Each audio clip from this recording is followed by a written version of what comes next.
All right. Welcome, ladies and gentlemen, to the Ward Radio live stream. I am your host, Cardin Ellis, and today I am joined via Zoom by a killer cast of characters.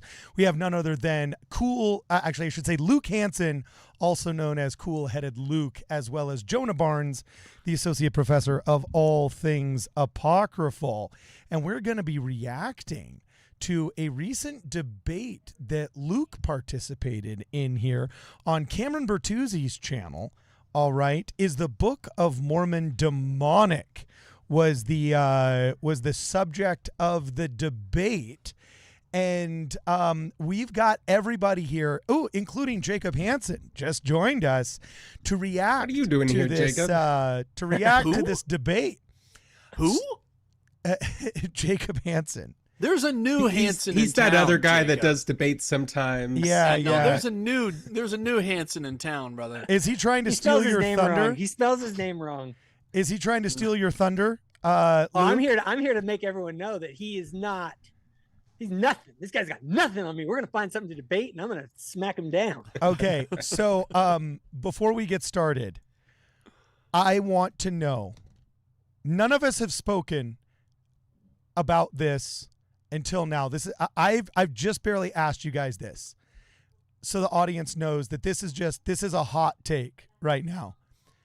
But my wife had a very specific reaction within 3 seconds of watching the first 3 seconds of this debate. Did anybody else? What did your wives say when you showed them this debate? I'll tell you what mine said, but I want to know what yours said first. Who here watched the debate with their wives? I didn't watch it with her, but she did. But she saw it. What did she say, Jacob? Oh, I want to hear Erica. Yeah, what did Erica say? What did she say? Oh my gosh, no, she just was like. It was just like what? I'm not gonna say. You guys just go. Oh, that's funny. Oh, dear. And let's just say we won the optics battle. Luke is a charismatic fellow, and I will give him that. And she appreciated his charisma. And Cardin, be careful, because they're going to try to clip you to say that this is the only argument that you have against him, which isn't the case. Oh, dude, they clip saying whatever. Like, have you seen the clips coming out of this? We shouldn't be rude. We shouldn't be rude, right? We should be doing what we can. Man, here comes I am so glad that Brad. I'm so glad. I'm so glad that Brad hopped in. Brad, thank you for coming. Okay, no. let's just say. He's telling us to follow God.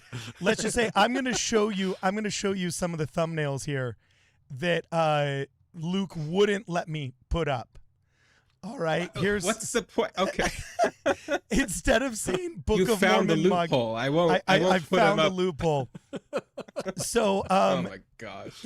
I was literally going to put real screenshot instead of Book of Mormon mogging. Screenshot. I was literally going to put, instead of saying Book of Mormon mogging, I was going to put real screenshot. Believe it or not. By the way, Luke, Believe it or not. I just have to say, Luke did look very sharp. Like, Yes. have you been like true. working out or something, Luke?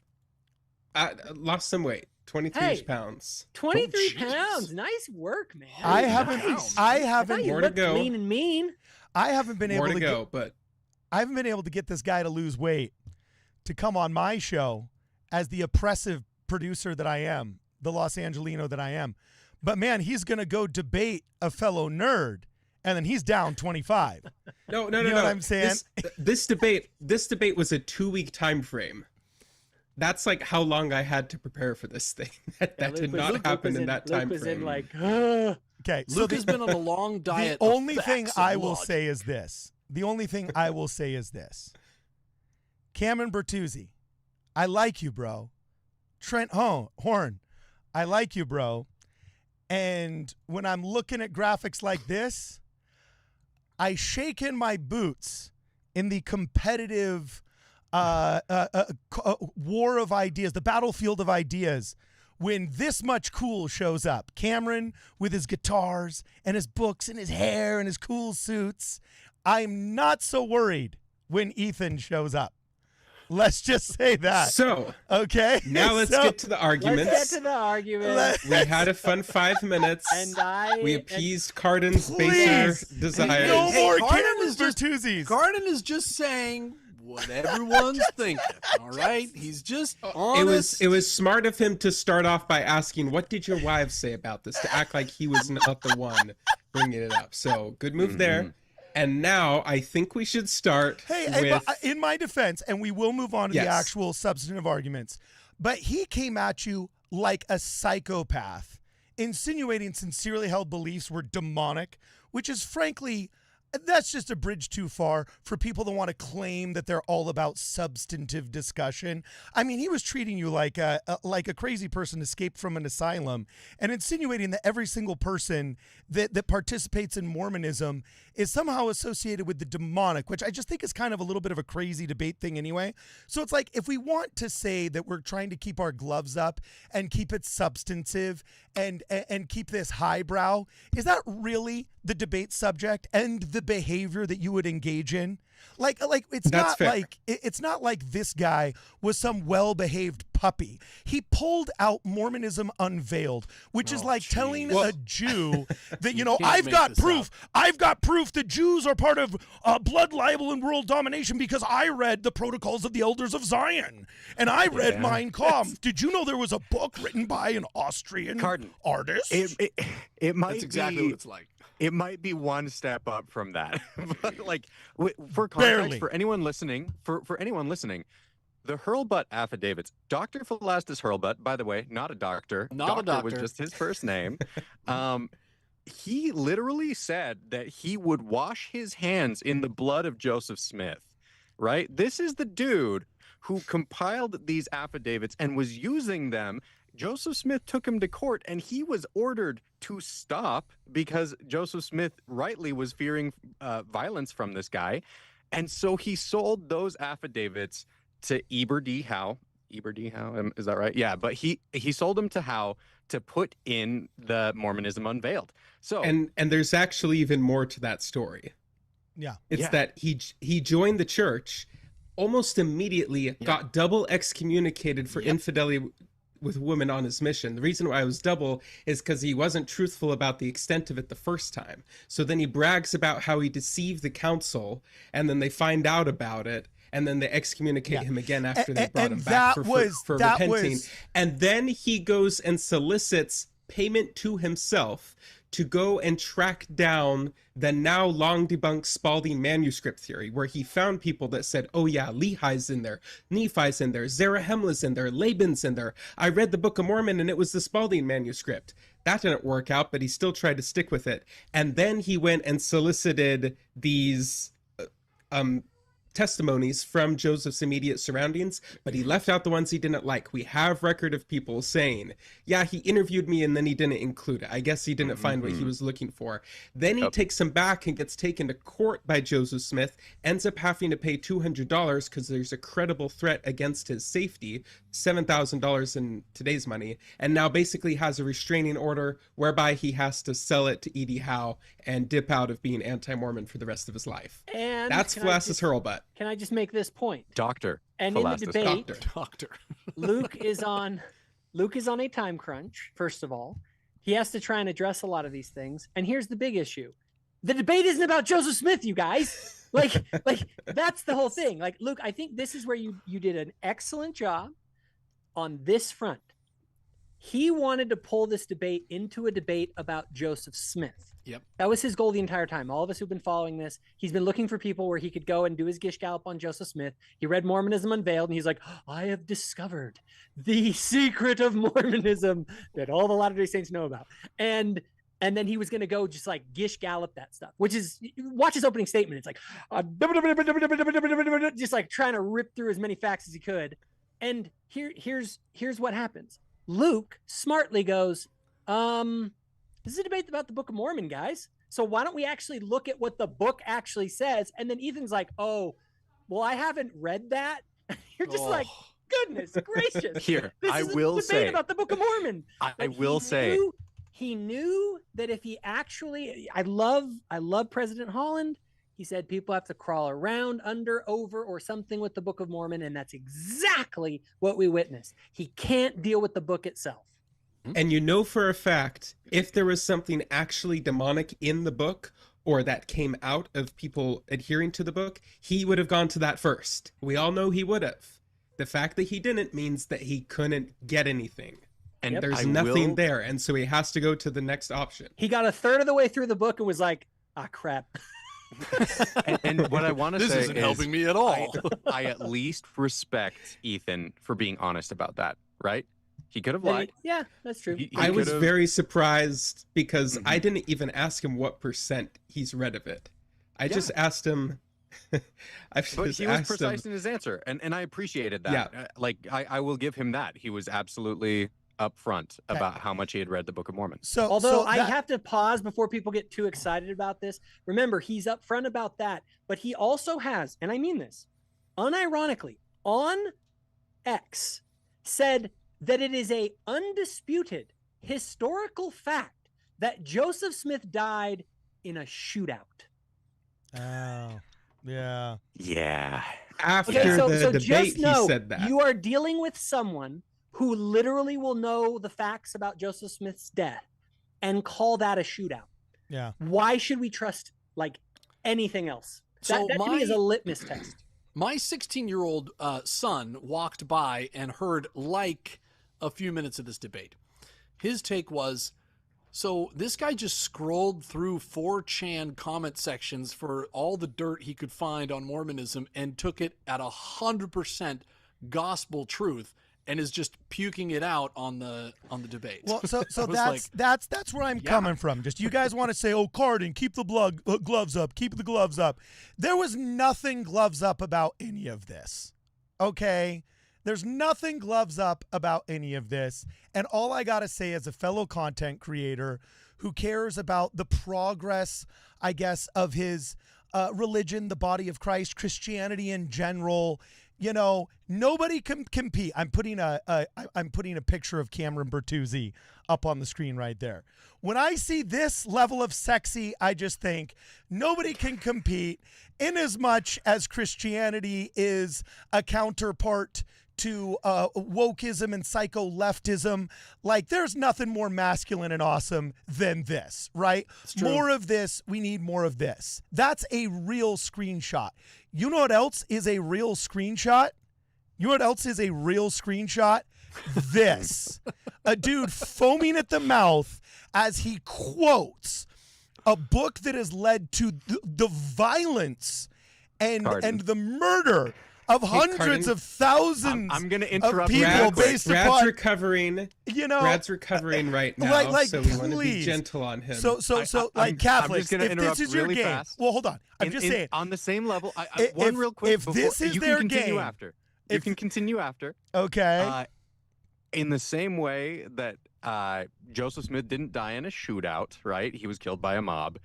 I don't think Ethan is correctly Ethan is correctly characterized as foaming at the mouth here. There's some spittle on his lip. He's not foaming at the mouth, right? Okay. So let's drop the hyperbole and let's stick to what actually matters here. Okay, continue, Carter. Okay. Now I was just going to say, can calling Joseph Smith's death a shootout is calling January 6th an insurrection.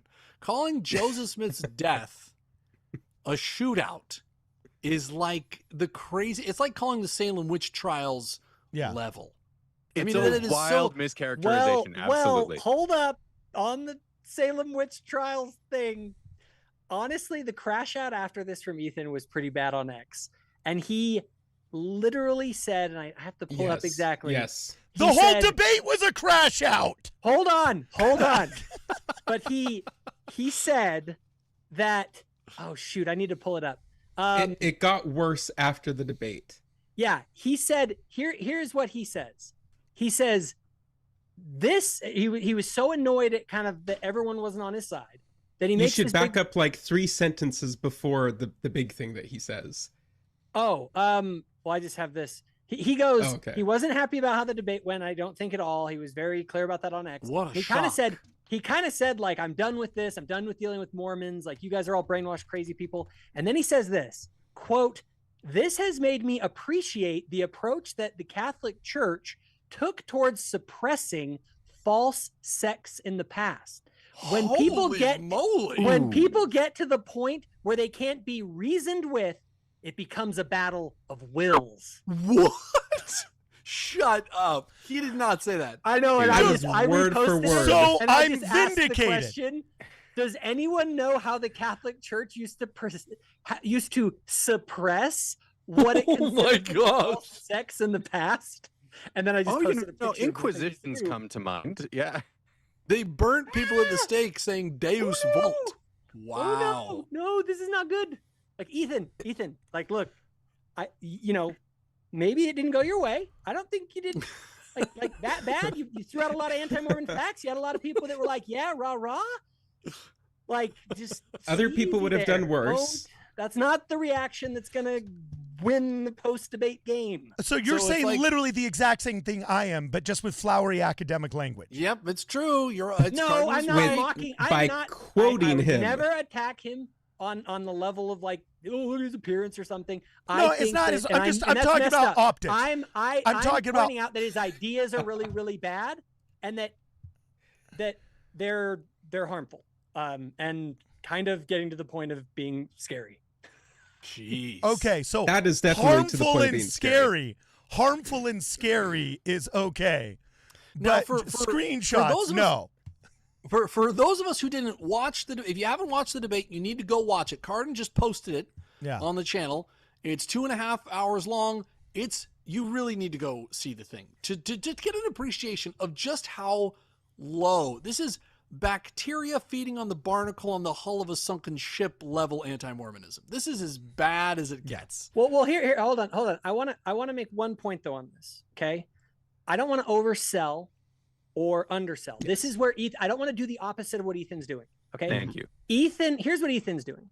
Okay, he gets one story from one hostile antagonistic witness that was sought out specifically to crap on Joseph Smith, and he takes this one story about the sheep, and he is like, but the sheep, and I'm going The criterion of embarrassment. Oh, and it was early, and he swore to it in court. exactly, and the amount of other testimonies that are sworn to in court that are in Joseph's favor, like Uh, it's all Guess what? The guy probably couldn't read. okay. So So he couldn't and even his read son- the statement. okay. And his son says relevant. he wasn't That's a even relevant there. Yeah, point. you're right. No, this is my point, though. My point is this: is there are there witnesses against Joseph? Are there things is there two sides to the story? Sure, but what he did is he literally just goes every single thing that is out there. If it craps on Joseph Smith, it is an indisputable, undeniable historical fact. Yes. And my And point then- is Objective. that's It's just And then if objective, too. one that's person not honest. Engage And with then the if- actual argument. And then if one person said, oh yeah, the witnesses weren't happy that their statement got printed with them looking it over, we throw out all the Book of Mormon witnesses. It's Yeah. a ridiculous double standard. It is After- absolutely after- ridiculous. After the debate, I brought up for my children to see the gravestone that the Book of Mormon witness had engraved. He had his testimony engraved on his tombstone because he was so adamant and tired of people like Ethan lying about his testimony. He had it carved into his gravestone where his body still lies today. So, And disputing Ethan the said that witnesses they is may like- have been coerced into their testimony. Right, I'm sure. And That's while the, and he leaving just out- and he states it so this and Ethan or Luke and I were talking about this after the debate. Here's the thing that Ethan does. It is rare to find people that do this, that just will say something with such confidence. And when someone says something with such confidence, for normal human beings, you're like, wow, when they say it that Mhm. confidently, it must be true. And he will just say things, and then as soon as you dig down into it, like he would say Joseph Smith died in a shootout, and he'll just say it to you like it's real.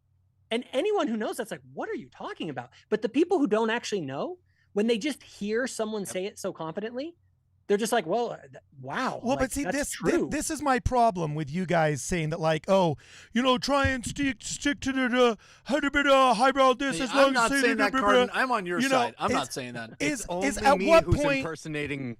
What is that? Is that the Swedish Chef? Yeah. Yeah, that's- yeah. It's only me doing that. Is at what point do you just say, like, no, you're lying, and I question why you are motivated to lie about somebody else's sincerely held religious beliefs, other than religious bigotry, which makes you a bigot and no longer makes this an actual substantive conversation. I mean, So, literally, I Googled. He's I worse Googled. than Matt Fradd. I Googled. He's worse Yeah. than Joe Heschmeyer. Yeah, worse than Yes, Matt sorry about Fradd, that. worse than Joe Heschmeyer, and thinks that heretical enforcement against those that believe it is justified. Like, and posts it publicly on X. Mhm. Like, this is insanity. So look, I just so by you trying to keep it substantive, Luke, and now I wasn't in the debate, so my No, opinion I doesn't didn't really say matter. we can't say he can't lie. I didn't say that. Yeah, that's not what I said. But I'm just saying, like, in a debate, my first reaction when somebody wants to bring up that stupid story that Joseph Smith was sacrificing animals to the devil, which we've all heard 15 million times, what is anti-Mormon rule number 8? That none of these attacks actually stand up to one 30-second Google search. Yep. I actually just typed this into Google. Did Joseph Smith sacrifice a lamb to the devil? AI overview. No, there is no credible historical evidence that Joseph Smith sacrificed a lamb to the devil. Yes. Like It's super clear. Well, I mean, but And but but no, what? that's super clear. That's super clear. So but, here- but I here's the read the thing, guys. protocols of the elders of Zion, and it says that, they ate Christian babies, and that's how they take over the world with This is my favorite usury. channel. And I love this you channel. know- This is my favorite. And by the way, it's So okay to it's okay. The year 10 of them died in Grand Lake, Michigan, I'm just going to say that, it's more. We need more of that. Like, burn the books and enforce the heresy laws. That is how that comes across. So He's got all the hatred of Matt Fradd, all the shall I say presentability of Joe Heschmeyer, and yet none of the intellect. You guys are. Joe's a good So All here- right, here's enough what of I wanna that. say. I'm Pardon, friends pardon. with these guys, and I even don't I don't want to personally. go I'm after more either of you. nervous I like on this stream than I was during the debate. I know I am as well. I was cool as a cucumber during the debate. We haven't even I- gotten to the memes yet, Luke. Just So- I wait know. for the memes, brother. No. And Carden, I just want to let you know, I agree with you. I think he is completely incorrect about the facts, and he's either lying or he's so unfamiliar with the source material that he would make this kind of statement, right?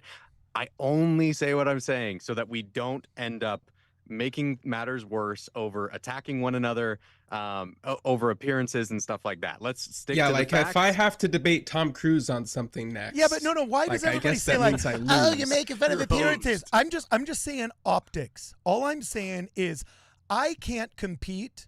I can't compete with this screenshot of Cameron Bertuzzi. Nobody here can.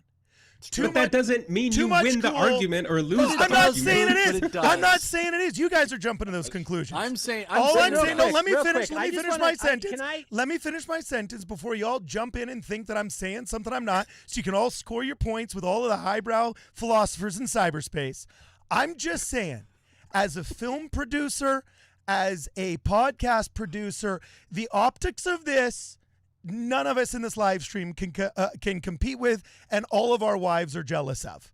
So, from a cynical Catholic perspective, if I was trying to win souls to my cause, win followers to my channel, win converts to my religion, more of this, less of foaming in the mouth saying I'm going to enforce heresy laws from a backlit video that looks like, I'm about to discipline you for believing in the Volt. Godhead. So, Carden, I'm going to play the part of your, what's the right word for this? Your good, no, your kindness translator. This is what we're going to do. Okay, Constructive good. criticism Okay, translator. Okay. That's why you're Um, here, Brad. This is why Brad is here. To translate this into constructive criticism, I think that Ethan would benefit from a better camera with a better angle and better lighting. And I think that would solve a lot of the problems that he's dealing with. And it would not give ammunition to those who are bad faith enough to then just go off and attack him over his appearance. I think it would This is solve a great. lot of Let's the do problems. another And maybe a Let's do another one. Okay, diversity ready? reader who says, Matt Fradd, I think it's a good idea if we stray from burn their books as a quote on cyberspace. And also, Ethan, I think we should enforce more heresy laws from a church that literally burnt people at the stake for translating the Bibles we all now use. Let's avoid those. Yeah, let's stick with, Virgin Mary, Guadalupe, miracles are Agreed. real. You know, so like maybe a diversity reader as well. Okay. Wow. Okay, would be I'm helpful. done. I'm done. You Okay, guys take over. I want to get Brad's. I know Brad's got to go here early because I have to take care of my family and my health. Whatever. So I want to get Brad's take on the debate here first. Oh, just at a really high level. I mean, I sent in a super chat asking him why he was relying on so much secondhand information. And it was interesting because he kind of attacked me over this on X. Like we had a little quick back and forth on X, and I wish we could find a way to improve the back and forth in a way that we're not just trying to hamstring one another. I don't think God cares about who wins an individual argument. He cares about truth, and we should all be striving our best to seek after it. So he went through and said that in my super chat, I alleged that his sources were all secondhand, and that shows that I either don't know what secondhand means or that I don't know about the contents of the affidavits. And so I responded, letting him know what I was actually trying to say. Like maybe I should have been more descriptive in my super chat. I just wanted to keep the question short. But there's so much secondhand information in this. Like just for everyone watching who doesn't know what's going on with firsthand and secondhand accounts, because this is something that Ethan did in the debate. He said, these are firsthand accounts because these are people who knew Joseph Smith. He Completely ignores the fact that it's filled with secondhand information. Yep, that's true. Things like the sacrifice of a sheep to a demon. William Stafford, even if he knew Joseph Smith, even if the Hurlbut affidavit that he's signed to was actually written by him, Right. he still was not there to witness Joseph Smith sacrificing a sheep to a demon. This is not a firsthand account. This is not firsthand information. This is hearsay, secondhand stuff.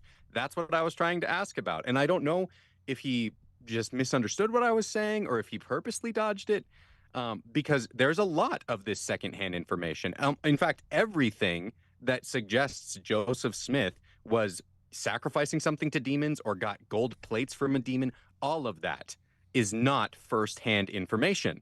And so that is the thing where, as I was watching, I'm like, bro, you are overstating your case into the stars. Like, no one is going to agree with you. Yep. Go ahead, It's even Luke. worse on the sheep case because all that was written by Hurlbut. That was apparently what Stafford said, because he's reported to be illiterate, and then the writing style even has phrases that show up elsewhere in the affidavits. So either for some reason they're all using the same phrases, or Hurlbut's the one writing this, and he says, all right, sign in front of a judge, and that's what makes it a sworn affidavit. Yeah. Point being, all that it says in there is to appease the evil spirit. But we're talking about the magical worldview here. The past is a different country. Where Joseph Smith lived is a different country. The beliefs that they had are different. Appeasing a spirit guarding a treasure, we're taking him at his word. Appeasing a spirit guarding a treasure is much different than sacrificing to a demon. And guys, Very different. Evil spirits and demons aren't necessarily the same thing, and appeasing it is what you do to make it go away. You don't like it, and so you're getting rid of it. Ethan would have killed the people at the Salem witch trials. He would have taken it. Well, the girl said you were dancing in the. I mean, that's a firsthand, solid historical evidence. String him up, Your Honor. I mean, he would have sat there just nodding along. Yep. Okay. Well, by the way, here's my problem with his argument as well. Now, it's kind of funny that all the Catholics complained that Jacob Hanson switched the topic to the papacy, and then now all of us are, complaining, he switched the debate topic. I think all's fair in love and war. That doesn't bother me. But I'm putting on the screen right now, this is just my only complaint. I'm putting on the screen right now a link to not an anti-Catholic source. This is the Archdiocese of Los Angeles. Never did once Luke Hanson say that the Catholic Apocrypha or the canon of the Catholic Church is demonically inspired because of this massive list of Catholic priests in the 2007 global settlement that happened due to the Catholic abuse scandal. Ethan Muse's entire argument relied on basically smearing the prophet of the Restoration, effectively the clergy of our church, to such a degree that we inherently must believe that the book is therefore flawed and demonic, and according to his ex profiles, worthy of heretical law enforcement. Had we done the exact same thing towards him, we would have just been pulling up the Catholic Priest Abuser Index, which now by law has to be available to everybody in the state of California so they can check whether or not the Catholic priests are abusing the kids at their school. Luke didn't do that. So that's why I struggle with a lot of these, like, oh, let's be highbrow about this. Nothing about that debate was it was one-sided highbrow. Not let's be highbrow. It's let's be precise about it. Well, and can I all right, I just did this entire series on Joseph Smith, okay? And I went through the early part, I went through his life literally like month by month. And I was looking at all of the sources. I was getting I looked at Mormonism Unveiled. I read Lucy Mack's history of that period. I read the different accounts from different people in the Joseph Smith papers. I read Dan Vogel's work on it. I've seen all the stuff he's talking about. And you know what my conclusion was when I came up with the whole treasure digging thing? I sat down and I was like, okay, what happened here? How do I narrate to someone simply what Joseph's involvement with treasure was? Well, we have two sides to the story, okay? We have the Hurlbut affidavits where Joseph is just like a lunatic, necromancing, goat-killing psychopath. And then you have Joseph's story where he's sort of like, well, when I was a teenager, by the way, all of this stuff, essentially that happens according to the history, I believe, the way I see it, is basically it's done by the time he's 17. And so, okay, I actually believe Joseph was, this is the way I would tell people, between the ages of about probably 13 and 17, Joseph was involved in some way in the folk magic that was going on amongst the teenagers in his local community. I think that is very likely true. Now, the details though, what does that look like? Well, the details from the Hurlbut affidavits are crazy. And then from Joseph's family, what do you think? Okay, one side is going to want to exaggerate it, and the other side is going to probably want to minimize it. And so I look at it and I go, yeah, he was probably involved to some degree in some way. And I do believe that Joseph Smith, over time with this sort of magical worldview, ends up connecting it to the spiritual experiences that he's having. And that through those means, the Lord begins to, do things. Now, like, for example, the seer stones. Like, seer stones are like in the Bible. I just shared a video on X of the Urim and Thummim in the Bible and the way that like the Hebrews use stones to like divine things. And so the problem Ethan got very frustrated with me in the cross-ex on this one. Yeah. It's like, he was using the bad stones. And I was like, what's wrong with the stones? Exactly. And but they were the bad ones. Part of this is just this sort of weird, like, don't let your kids watch Harry Potter because it's demonic stuff, where like anything a superstition of a superstition is its own superstition. And so Agreed. they're Well over put. there like, oh Well my put. gosh, these And- stones, they had these superstitions of these stones. The stones are demonic. Why are You they using guys- the stones? And it's like, you guys, why are you freaking out about the stones? You're doing the same thing that they're doing, just in the opposite direction. It's like, oh my Well gosh, put. if you have a Ouija We're board, dealing your with grandma got a Catholics, you Ouija guys. board, and if We're it's in the dealing with house, you might get Catholics. possessed. You guys were dealing with Catholics. They literally parade around dead bodies into the streets with people wearing KKK style hoods. Like, and I think that KKK wore the Catholic style hoods. exactly that's what be- I'm saying. Exactly. It's like, you guys, it is very easy from the outside to look at religious traditions and be like, this is weird. And if it's weird, it's demonic. Are you kidding me? Like, of all Well, people, even people, the upside down Catholics know this. pentagram, even the upside down pentagram, it's the star, and so like the star god, the highest thing and all that stuff, and you turn it upside down, not like we're doing the opposite of God. That's God condescending.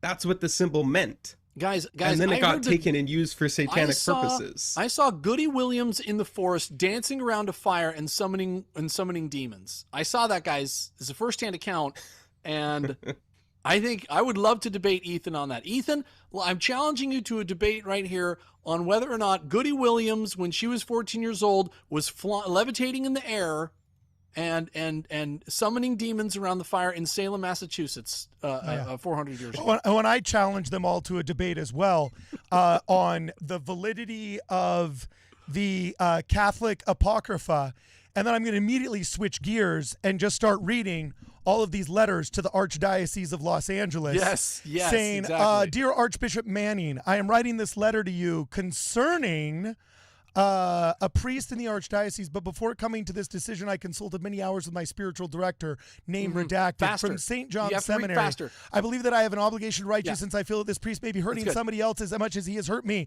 See, your book is false because Archbishop Manning didn't put in prison Reverend Sharp. Now, Case what closed. Ethan did, Case closed. what Ethan did is he said, well, the fruits test, Jesus is talking about testing false prophets. And so we can't test the Book of Mormon's fruit. We have to test the prophet's fruit. That However, is what does such Jesus a say? What does Jesus say? weaselly interpretation. The question that Jesus is being asked is or that he's responding to is, how do we tell what a false prophet is? So he says, beware of false prophets. Here's the test, because, and then general principle. And the general principle is good trees don't bring forth bad fruit, and vice versa.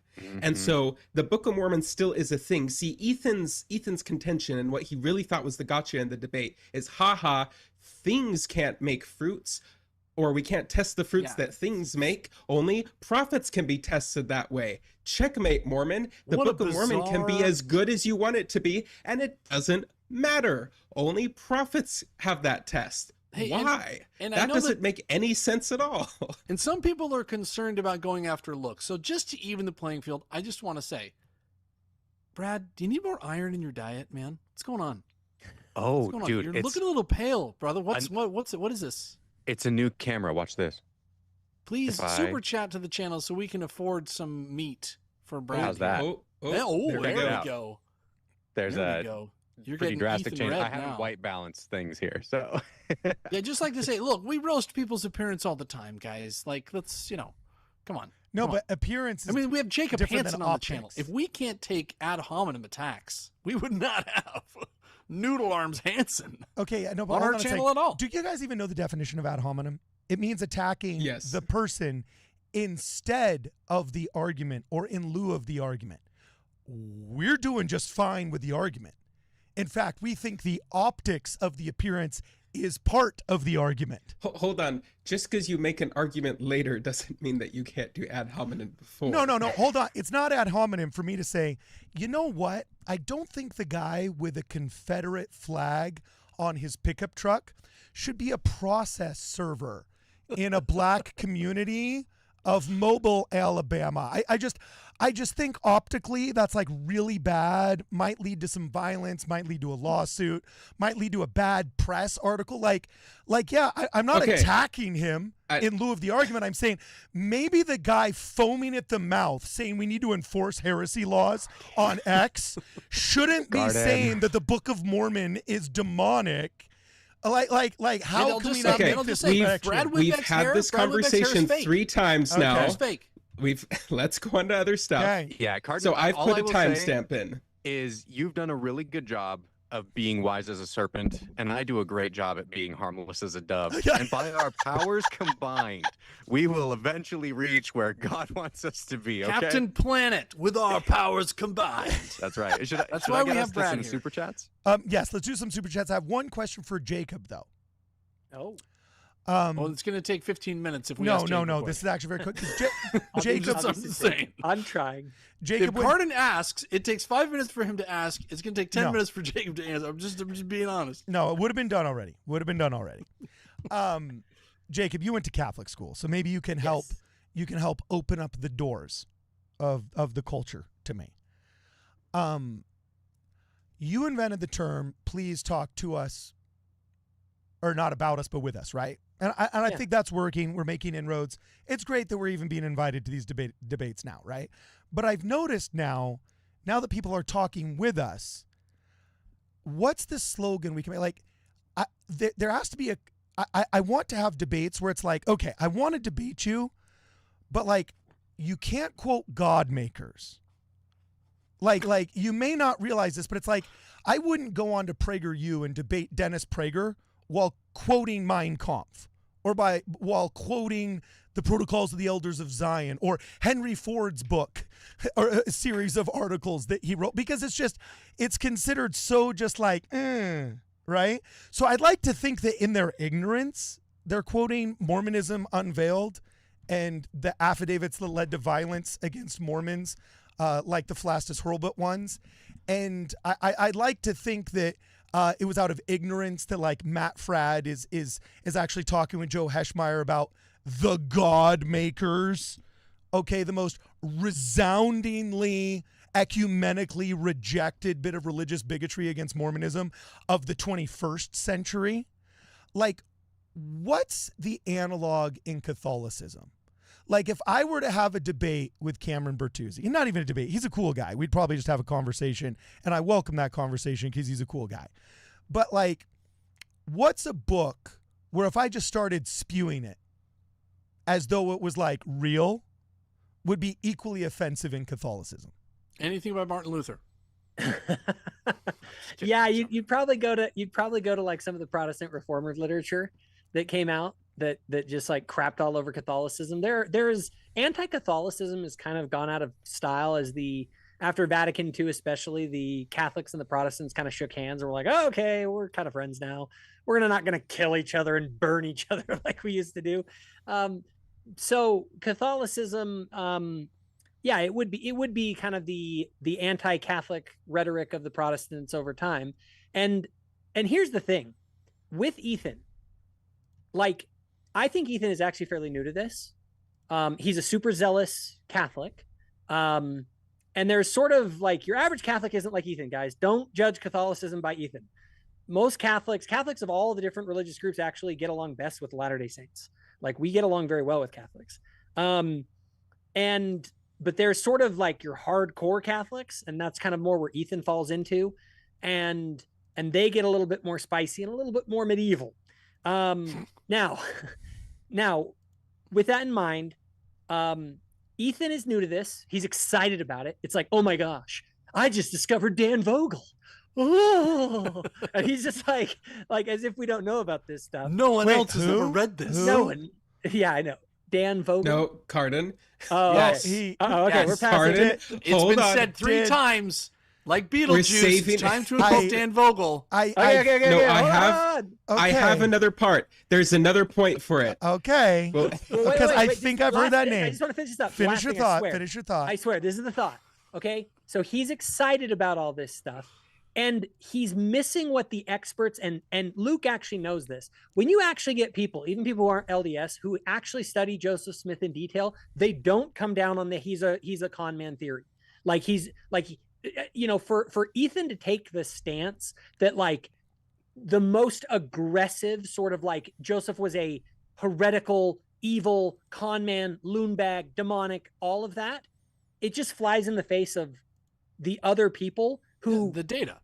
well, the thing is, the people who really know the full story, like Dan Vogel, even Dan Vogel won't even go down the con man theory route. Mhm. He says he says he was some sort of a pious fraud, Pious some fraud. sort of a like, mixture. he of was a lies conscious and fraud, Dan sincerity. Vogel says. Yeah. What was that?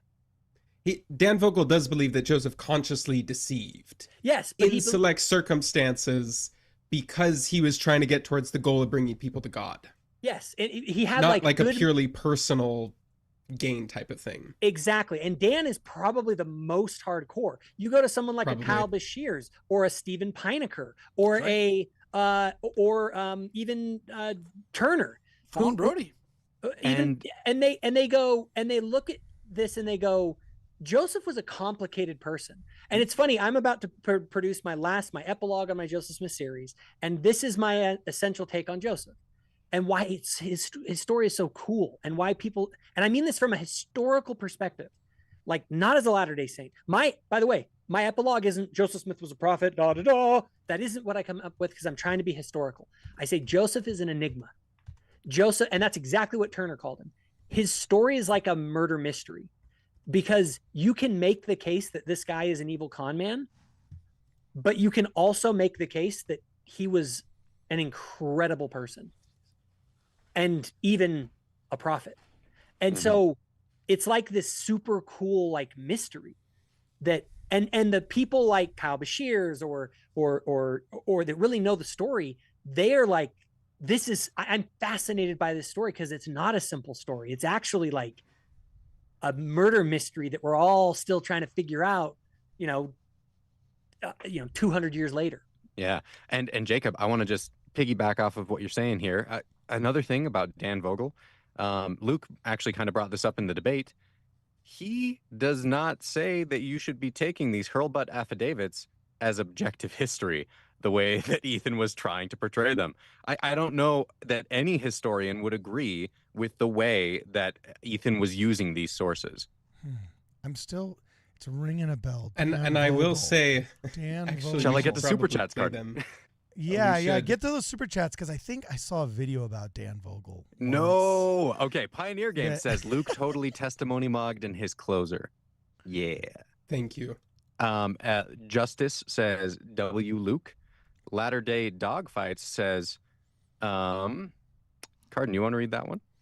Yeah. Let me pull I it feel up like right your now. voice will do it better. Latter Day Dogfights. Okay, so for some reason Latter-day my dog fights? Latter-day What dog are we- fights. what? It's not loading my. Oh, here we go. Okay, sorry. I was And on just, the live and just to tell you chat. people, we're going to read through some super chats. We're going to talk about blah, blah, blah, the substance. And then we're going to get to the Okay. memes. I Okay. worked hard today for you people, so So- stick around. So Pioneer Games. Oh, Matt Nielsen 5218. We forgot to welcome him. Matt Nielsen, we've received his records in the Ward Radio Wigwam. Please put a W in the chat for Matt. Oh my gosh, we got a buttload of super chats. We got to burn through these. So Yes. Justice 365 says W Luke, then Latter-day Dogfights. Here it is. I don't mean to be rude, but like I feel like his tism is Joseph Smith and that damn goat, right? Yeah, that goat story, like Sheep. he literally one. thought he had a smoking gun there. And I want to tell him, I'm like, you know how like anti-Catholics will just like blame the Catholic Church for everything? It's kind of weird. Like, Right. just like there's Jewish conspiracies out there, where like Jews run the world and like anything that happens to them in their life, whether they get diagnosed with Derangement syndrome. Oh my gosh, Candace Owens. yes, Yeah. He's the Candace Owens. it's To So- be honest, I was considering making that comparison in my closing and then decided against it. no, but like there's 'Cause I wanted to people. go more These down the are that- testimony route. These are that bad of arguments. They're No. that bad. There's people that literally think like the Jesuits are responsible for everything, in the same way that like there's people that think the Jews are responsible. Yeah, but for that might be everything. true. But yeah, Jacob, dang it. Jacob, So- come Just on. kidding. So it's like, yeah, it's. I think when he's saying his tism, that either means his tick because it's like Tourette's or autism. Either way, it's like it was like watching a mentally ill person who's convinced that he's Genghis Khan tell you that Okay. like Easy, but easy. Come Don't on. dude, tease. he's Come foaming at the on. mouth. You know what I'm saying? And literally, Carden. he held on to that. Joseph he was Smith. talking quickly. He was talking quickly in an effort to get as much information out as he That was- possibly could, right? It was the Gish Gallop technique. I The mean, if you watch his terrible- opening statement, it is a Terrible strategy. this is just Textbook a Gish let Gallop. me just drop as many damning facts on Joseph Smith as I can, not realizing like this is a debate they're about not the Book facts. of Mormon. Well, They're not and even the problem- facts. The Well, but problem he- is the then ghost- he's referring back to them like it's proven. And I'm there in the cross sex like, okay, what did he even say about that? Because I go to write one note and then we're Mhm. 3 sources Yeah. later and they're and all that's the one of my strung whole together. One of my children That's- asked and said, "How come Luke doesn't rebut him on this? This stuff's all wrong." And I said, "If I were in Luke's shoes, I'd be flabbergasted. Like, Yeah, and, What and do that you is the, even that's the say? Yeah, direct we point knew of a this Gish was Gallop. coming. And, We and knew can this I was finish coming. this sentence? Can I? Okay. Sorry, go the, ahead, go. the whole point of a Gish Gallop is to do exactly that. It is to overwhelm your opponent with information regardless of the quality of that information so that they do not have time to respond to all of it. This is very similar to Brandolini's law, one of my favorite laws of the internet, which it's the BS asymmetry principle. that the amount of energy required to debunk BS is significantly more than is required to produce it. And so what we saw was that in real time. That was Ethan's entire strategy, was just to scattershot every bad argument he possibly could so that Luke wouldn't have time And to debunk them all. let me explain the way that you deal with that. And I think Luke dealt with it very well. What you do, and people are like, well, Luke started to give a rebuttal instead of an opening statement. You're right, because he just got gish galloped. Here's how you deal with a gish gallop. You very quickly, you don't deal with all of it. You just deal with a couple of it, and then you move on. Because you can't, if you try and debunk all of it, It's not what the debate's about. It's not what the debate's about. They're trying to get you off the debate. So Luke very wisely gave a quick rebuttal, kind of to just say, hey, look, this is a gish gallop, and here's this is wrong, that's wrong. Boom. Now I'm going to get on track. Let's talk about the Book of Mormon. He lays out a beautiful opening statement, and at that point, he was in big trouble because at that point, the gish gallop had sort of been stopped, and Luke properly reframed the debate right back to the Book of Mormon and talked about the debate topic. And then from then on, it was just like, oh, crap. He didn't go down the Joseph Smith rabbit hole. He's out here talking about the Book of Mormon. And by the end of the debate, everyone's like, well, yeah, Luke won. Luke actually talked about the Book of Mormon. Yeah. Hey, let's burn through the super chats. I don't want to get in trouble more. Okay. Stripling Boomer says, Ethan looks like he's going to break out in Numa Numa. Okay. As a joyous thing. Do I have to read these? Okay. Johnny says, Dancing Fox with Heart fans. It was just a GIF. Yeah. So then Reddit bombs, or Read It bomb, Book of Mormon. The Book of Mormon doesn't teach modalism or classical theism. Yeah. So, yeah. When he was like, the Book of Mormon teaches modalism, it's like, oh, you really haven't read it, have you? Yeah. Yeah. It was very clear evidence that he hadn't read it. And I actually had modalism notes in my thing, but it came up during cross-ex, him answering my questions. So it's just like, whatever, move on. Yeah. If the demons were trying to teach modalism, they failed spectacularly. Spectacular. I mean, these are really stupid demons, which I guess makes sense of the theory a little better. No, remember, Luke, they're so smart. They're so smart. These demons are so smart. Joseph Smith, he is the ultimate authority on knowing the demons. He said that he knew all the demons and he sacrificed to go do the demons. He has a superpower for recognizing demons, a super, super duper power. And I'm just quoting him, about the goat and the demons and the lamb. And do you believe that he sacrificed the lamb to the goat? Moving on. One Lower Light says, Cardin's right. I knew who won by watching it muted. So that was his opinion. Scott Adams says, hey, we need Jonah's reaction to be on being on James White's show too. Yes. We need a song from Jonah about the debate. The Book of Mormon is demonic song. I've got a song if you want to hear it. Yeah, I got one. Speaking of now, I don't know if this is MC Ash or McCash, which says we almost need to define demonic here because there were two very different definitions at play here. I do not think it means what they think it means. That's an interesting point. Yeah, it's anything that is weird to Ethan and takes you away from the Catholic Church. Like modalism apparently is demonic, not just mistaken theology. Like what? That's the interesting thing. And I knew that this would happen because at some point you have to get, and this is why I put it in my opening statement, you have to give a reason, a theory. You can do all the occult stones were used to make it that you want, but if there's no goal that the demons have, you need a motive for the case. It's just, this is normal stuff. Everybody understands this. The demons have to be after something. And so you have to show what they're after. And Ethan didn't in his opening. He didn't do it. He had 20 minutes and he didn't even allude to it at all. No, it was just theories about you're wrong, how Luke, the demons did it. I know what the motive is, okay? I have it. It's there. He explained it, and I'm going to tell you it. You just can't see it, Luke. You just can't see it. You just didn't see it. Okay, here's the thing. The Book of Mormon is actually good. It's really good. But it's all a trick, you see. It's a trick. It's a trick. And what we're going to do is we're going to get all these people, and they're going to start serving each other, loving each other, building families, communities, art. They're going to worship the Savior. They're going to obey his commandments. Dude, it is 9D chess, brother. 9D chess. And then you know what's going to happen eventually? They're not going to be Catholic. Game over. Game over, bro. Well, What? I know, and he didn't say that in his opening statement because that's when it loses air. And so you stick to all the occult stuff You're that right. happened, It's true. and then all the bad It's things true. that Joseph Smith did, and then I press him like, what the heck are these He's demons right. doing that's worth it to make a Book of Mormon? Oh, well, they're just reprinting the King James Bible. Okay, the demons are spreading the Bible to millions of people, but it was out there already, so I guess that's fine. What were they after? And then he finally says it. Well, your baptisms are invalid. Yep. Oh, That was the key. I'm just presupposing my theology, Yep. and that's why it's demonic. And you got it. Okay. Luke, you got it out of him. And you got him Yes. to admit it. Oh, And it so took this some whole time.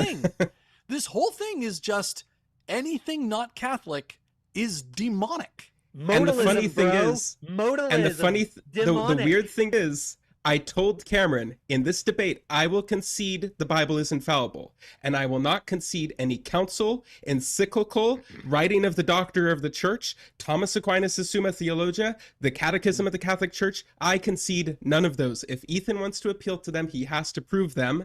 And I told Cameron that he should lay that out as like what we're conceding and not conceding to start at the beginning of the debate.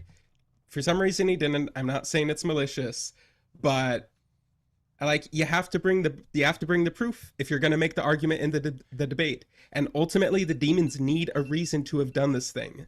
Well, And speaking if of the proof, reason is because Catholicism is true, then you've got to bring the goods for that in the debate. And if you don't, then you lose. yeah, what proof is there other than illiterate neighbors who hated Joseph Smith wanted to smear him? Yes. That this goat was sacrificed. Thank you. There's Well, nothing. then, hold on. So one, no, there Meanwhile- is something, and let's be fair to Ethan. There was this one girl, Helen Mar Kimball, who felt really bad about polygamy and felt a lot of darkness about it before becoming convinced about it and being a lifelong advocate for the virtues of polygamy for the rest of her life. Oh, and a lot of other people who experienced polygamy with Joseph Smith testified to having deep feelings of personal peace and like God was calling them to do it as their confirmation for it happening. So that's what made it demonic, is But don't one you of the girls remember- felt bad about it. Well, you he was remember, though? really good Oh, go at ahead. only focusing on when people had bad Exactly. negative feelings and Exactly. completely leaving out whenever anything improved. Go ahead, Jacob. I was just gonna say and then he starts bringing up this thing like Joseph was touching people and they were becoming demonic. Do you know we have also experiences of Joseph casting out demons from people, Right. Well, and healing Ethan's people? own story. Ethan's own story is this guy's possessed, and so Joseph casts it out, but then it goes to another one. So Joseph casts it out, and it goes to another one. See, he And was so only when he doing asked me those that at the miracles- cross sex, he was doing those he asked me miracles this to at the lure cross you sex. in, Jacob. You see, you're an easy So mark. this I is keep why seeing- I keep need to seeing start the doing- good no. and the good, but it's all a trick, right? Jacob, if it's Jacob- bad, it's bad, but if it's good, it's a trick. Jacob, Luke, I need to start doing these debates. And this would have been Okay. my debate. This would have been my debate. If Gish Gallop is like a debate thing that you're allowed to do, here's my Gish Gallop, and I'm just putting it up on the screen as we do this. He wants to say, Apocrypha good. I just say, oh, Apocrypha bad. Why? Because in the Diocese of Stockton, 42 predators were found sexually abusing young boys. In the Diocese of San Diego, 58 predators were found abusing young boys. In the Archdiocese of Los Angeles, my home diocese, there were 354 predators that were found with letters to the Archbishop begging them to protect their children Faster. from You're not fast enough. repeated sexual abuse. Oh, right next to the Archdiocese of Oakland, San Francisco, San Bernardino, You have to get Santa closer to Rosa, the camera, Fresno, Carter. and Jose. You know what I'm saying? We're 48, 39, 21. He's already dead. Okay. So, what I will say, at least Ethan was a little bit closer with talking about the author of the book rather than something way later. But I This is true. don't think he bridged the gap effectively to help me understand how it proved the Book of Mormon demonic. Now, Read It Bomb says, bro, Jesus teaches how to know the truth. John 7:16-17. Should we pull that up in scripture notes, Cardin? Let's pull it up. Scripture notes. Yes. And then Logan Gailey, while you're pulling that up, says Carthage equals shootout. So Gethsemane equals sword fight? Oh, Yeah. geez. Yeah, I mean, Oh, Peter yeah. did pull a sword, so That's a good one. That's right. Hey, what's the founder, scripture? The founder of our religion, let's see. Well, we got 3 founders, and one of them pulled a gun, one of them pulled a sword, and one of them healed an ear. Okay. What's the verse that we're looking up? John 7:16 through 17. Okay, John Now, 7. Paul here we are. Black, Paul Black says the office of the Holy Roman Inquisition is still open. Maybe Ethan is thinking of running for office. Really? Jeez, Oh, I thought that was gone. That's funny. Okay, here's your scripture. If any man will do his will, he should know the doctrine. Wait, so it's chapter 7:16, right? Jesus answers them and said, my doctrine is not mine, but his that sent me. Mm-hmm. Was that this the is scripture great, I was right? supposed to read? So you just said, anyone who will do the will of my Father shall know the doctrine. What is Jesus saying? He's putting orthopraxy above orthodoxy. Do you hear that? He's saying and if you showing really it's want to how know, you. Sorry, go ahead. He's showing it's how you know orthodoxy. That's your epistemology for the doxy. Well, yeah, he literally says, how will men know that ye are my disciples? Because you have love one to another. Yes. Love is a verb. And then also his seminal parable, the one he's known for, the one that has actually made its name into secular laws in the United States of America. If you're morally obligated to help somebody, or you do help somebody, they can't sue you. Why? Because of what laws? The Good Samaritan law. Good Samaritan laws. That's right. And the entire essence of the Good Samaritan is it doesn't matter if you are highborn. It doesn't matter if you are a priest. It doesn't matter what you believe. If the man that was taken by thieves, his wounds are bound up by you, you are the Christian. Even if you're a Samaritan with bad belief, bad birth, wrong side of the tracks, you're the Christian. Because Your you took care of- baptism is invalid. Yeah, seriously. And just Well, on and that how point, would I this just- have worked with the Pharisees? Like, what could have Jesus done to prove to them that he's the Messiah if they're just presupposing their own theology? Yeah. He can't do miracles. He can't be really nice. He can't build up a really good following of people that are better than theirs. The only thing is he can get the right orthodoxy for them. But that was the whole thing they were disagreeing with him on in the Right. first place. Right. They And were so the Jesus doxyists. fails the same test that the Book of Mormon fails. That's right. So it's And kind of just- a useless test in my opinion. And just so our Catholic brothers and sisters who are in the chat right now know, by the way, please like the stream and stick around for the memes, people. But just so that our Catholic brothers and sisters know, they say, you reject our baptism, we reject your baptism. That's not the same thing.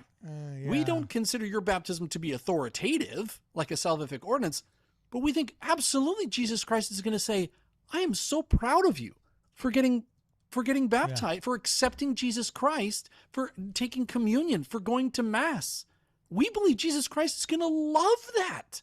He's going to say, yes, I love you, Catholics, and the fruits that you brought forth. You will and never the find a Mormon spiritual- missionary that wanted to burn a Catholic book. Yes. Hold on, not though, the guys. same thing Remember, at though, all. you guys are just wrong.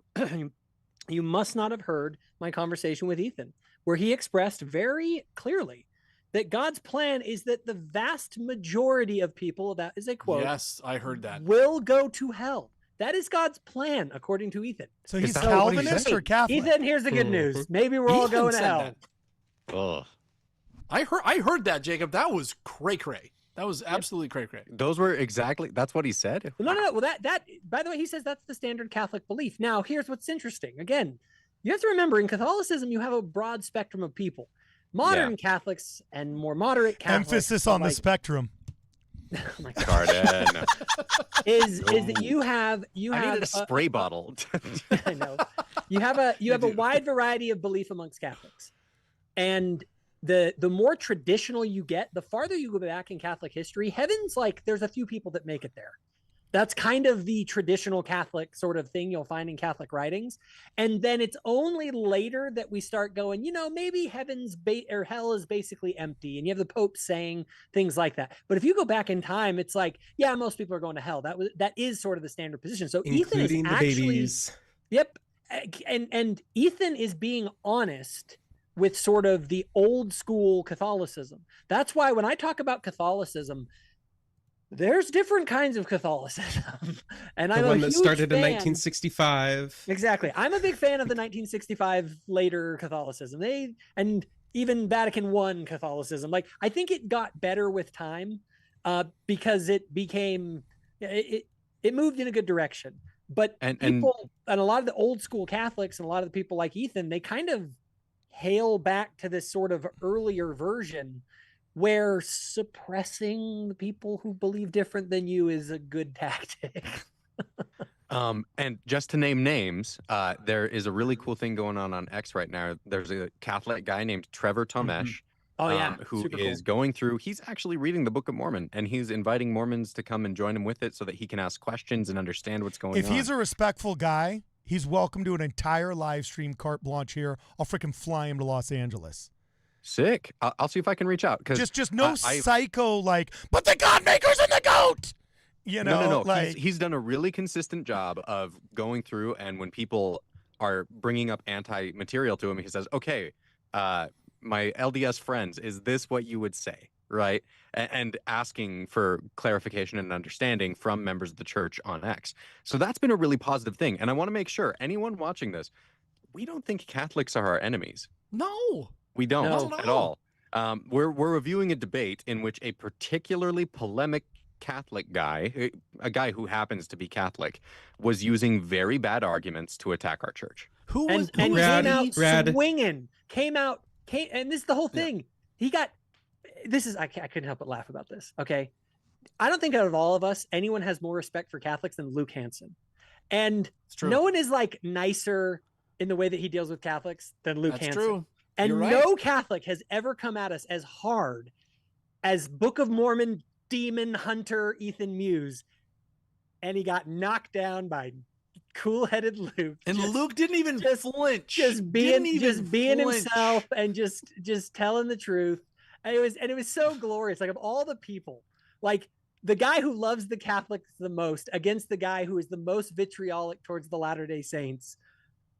And yeah, it's like is beautiful poetic justice. Luke made Michael Knowles look inexperienced with his demeanor.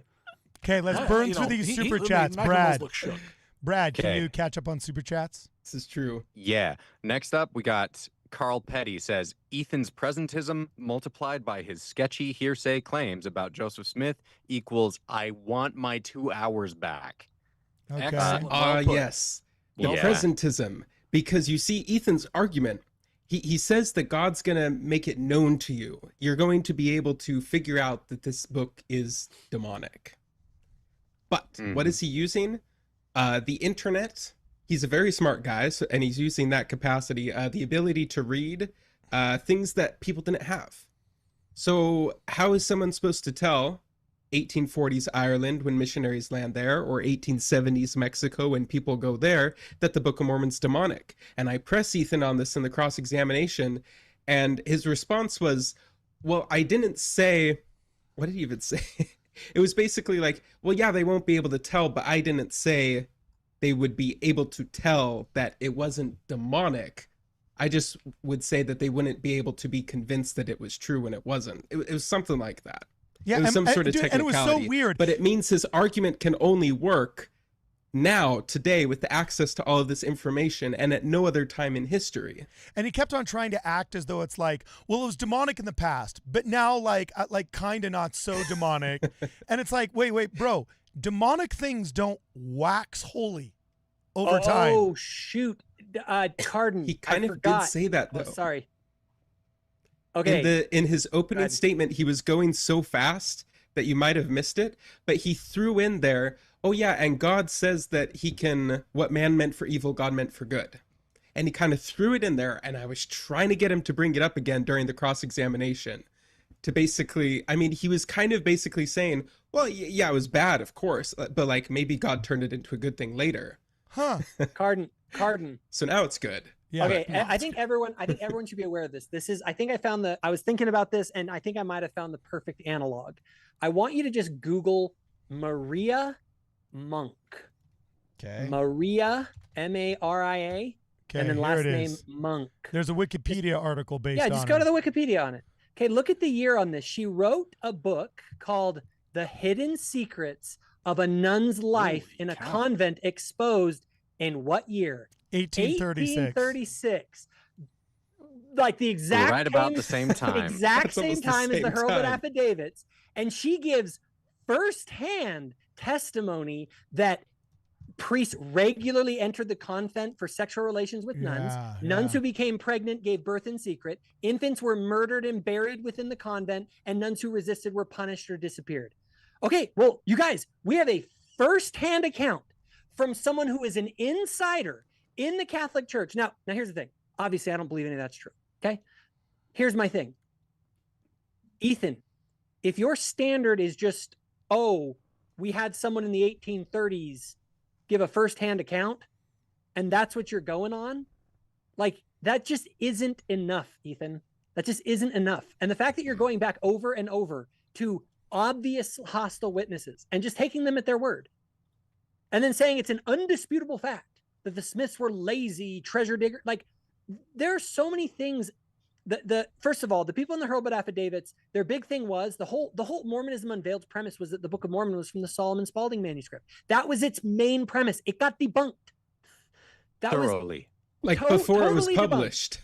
Before it was debunked. published, it was debunked. You're right. So that gets totally debunked. Then you have, again, we can test. All right. All of the affidavits said that the Smiths were lazy. That was one of their things. They didn't work hard. Okay, well, why don't we test that claim? Why don't we go look at the land values? And the Smiths claimed that they worked their butts off, that they cleared a ton of land, did all this work. And when we look at the historical property value records, we find that the Smiths are validated, that their value actually goes up faster than the other farms, which means that they were working their butts off. Their value, multiple Staffords, the one that talked about the sheep story, testified about this, saying how they were lazy. The Smiths farm was valued higher than every single one of the Staffords farm that testified. All right. We're talking about substance, and I can't stand talking about substance for this long. Are we getting to the memes or what? Yeah, just let's burn to the bottom. One last thing. He says it is an indisputable or an undeniable historical fact that Joseph Smith's main source of income was hunting for treasure. Is not true at all. How do you even get that out of the historical record? You can posit that as your theory. You can say, I believe that that's what the history shows. To say that is an undeniable historical fact is bananas. Is just insane. That's on the same level of Joseph Smith, undisputed, undeniably, historically factual. He died in a shootout. And what were you going to say, Brad? Oh, I was just going to say we should probably jump to some super chats real let's fast. do 5 more super chats, then we get to a couple of memes, then 5 more super chats. Hit it. Cool. So Carl Petty says Ethan's presentism multiplied. Oh, I just said that one. Benson Ferris says, who is more fixated on their argument, Ethan on the sheep or Alex O'Connor on the deer in the woods? He does bring that one up a lot. Pretty good. It's a very sympathetic argument. I'll give him that. The deer in the woods is a more interesting one for sure. Yes, it is. That's actually an interesting and it's an actual question. hypothetical. So Mary Lou Howarth gave 10 memberships. There's a lot of memberships gifted. www. And we need Dr. Apocryphus to welcome these people. We are thrilled to welcome in the records. I don't know if I can scroll that high. Yeah. Let's see. We are thrilled to have received the records of 10 new members of the Ward Radio Wigwam. Uh-oh, it's gone. Oh, bummer. Oh, no. Because I have recorded that Mary Lou and Miguel Garibay both gifted 10 memberships right close to each other, but I didn't have time to track all of Let's their just do it this way. If names. you are a new member of the Ward Radio Wigwam, please stand up.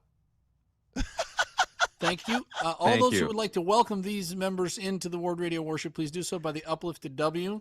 Yeah, that's... Thank you very much. All right, awesome. Next one, LDS Gold Pill Reviews.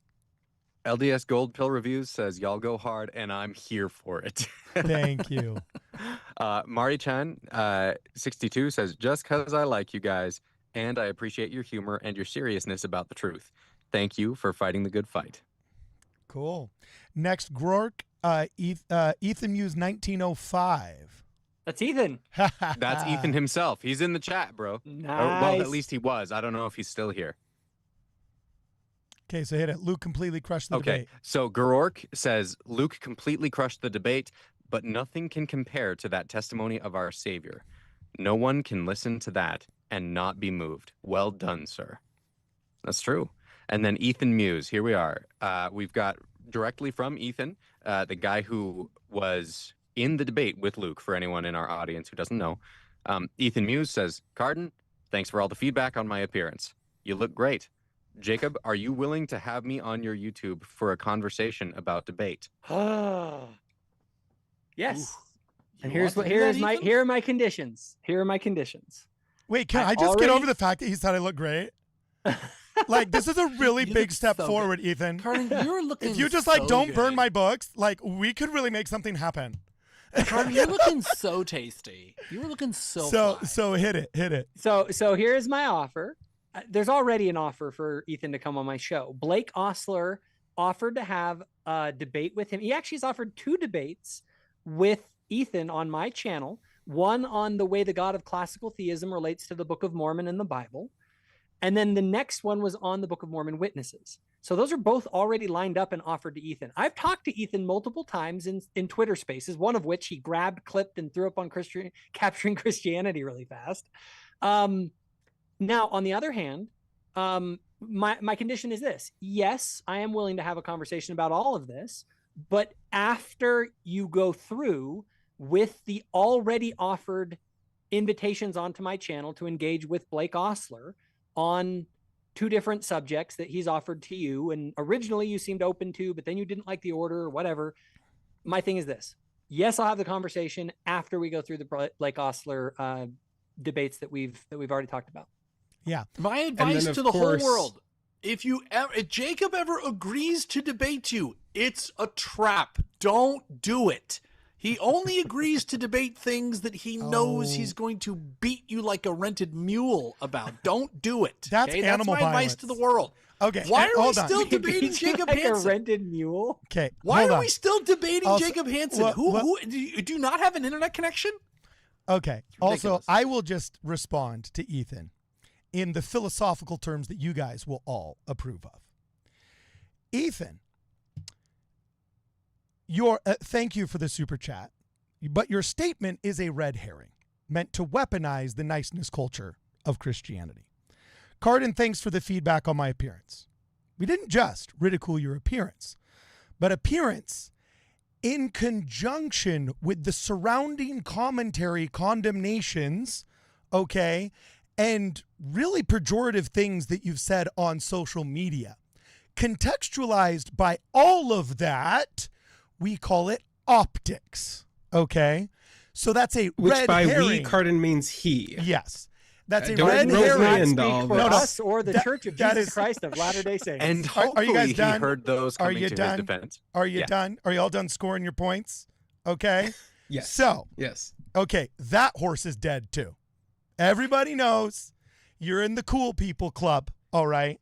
But Hey, I say I'm that's that's a red herring to say that this was just some kind of expose on appearance. It's appearance in conjunction with everything that's happened not being a good idea. So, anything you feel that's been misrepresented, I will fly you to Los Angeles. I will sit you in that chair right there. You can bring whoever you want. We'll fly them as well. And actually, this would be a fun conversation topic. Why don't we go over Maria Bunk's book, written in 1836, and discuss how it's kind of probably just sensationalist, filthy hogwash written by Protestants who are disingenuously just trying to trash on Catholicism. But hold on, Carden. Rebecca Reed also corroborated Oh. the story of nun abuse in 6 Months in a Convent, written in 1835. So these are multiply Multiply things. attested primary sources that are obvious reason why the Apocrypha in the Catholic Bible is false. Oh, wait. That doesn't make sense. And that's not something I would say. In the same year, there was a shooting in a chapel with 10 people after having been called and justified as demonic. Now, I just like to, this is a good opportunity to point out, in 2023, in August of 2023, a group of researchers went to the Pine Creek Residential School, which was run by the Catholic Church for years, and people claimed that there had been abuse and murder and horrible rituals regarding children. They excavated it down to the foundations and found absolutely no corroborating evidence for the claims. I just want to put that out there. The claim being that the nuns would get pregnant and then they Yes. baptize the babies, strangle them, and bury And them. by the way, the Catholic We lost Church has- monetization. Sorry. Oh, shit. The Catholic Church has gotten all kinds of ridiculous slander, especially in the nation of Canada, during and right after during the lockdowns, I don't know if you guys followed this or remember this. The Catholic Church has undergone a ton of horrible slander up there, and they rip up this school and dig down to the foundations, and they didn't find this ridiculousness. And so Catholics, you should be used to this type of total baseless slander. Okay, we don't do it to you, don't do it to us. Yeah, you're not a victim. And this is what buddy. Ethan did. Jacob makes a great point. One story's over here, one story's over here. And what Ethan did was he said, we have some evidence that the truth was more this way than what the Smiths family said. Therefore, the truth was probably over here, outside of both of the ends of the spectrum of the story that's been told. That is what he was saying. Yeah. Got to completely discredit this and then move this way of the other one. Literally not even the Stafford said that Joseph was like a Satan worshiper. No. Nope. Like Nobody. Nobody thought that. Nobody thought he was demonic or anything like that. And even to the degree he was involved in folk practices, which, by the way, I think it's almost certain that Joseph was involved in using seer stones to find lost objects when he was a teenager. And to be honest, it's like, yeah, back in that context, it'd be like a person using a water witching thing going out, and then someone being like, it's demonic. Like that person. But also, guys, can we just stop? Can we just stop even saying this crap? They literally just shot up a church under the premises of Mormons are demonic. Like this is a joke. So here's is a joke. Here's the Stafford's son, who's the same age as Joseph Smith. He's in the area when he's an old man. Somebody takes notes as he's asked these questions. What about that black sheep your father let them have? I heard that story, but I don't think my father was there at the time they say Smith got the sheep. I don't know anything about it. You were living at home at the time. It seems you ought to know if they got a sheep or stole one from your father. They never stole one, I'm sure. They may have got one sometimes. Well, doctor, you know pretty well whether the story is true or not that Tucker tells. What do you think of it? I don't think it's true. I would have heard more about it if it's true. This is old lady gossip. That's his son. This is just gossip. That's his son later in life. Yeah. Same age as Joseph Smith. It is certainly not convincing evidence, right?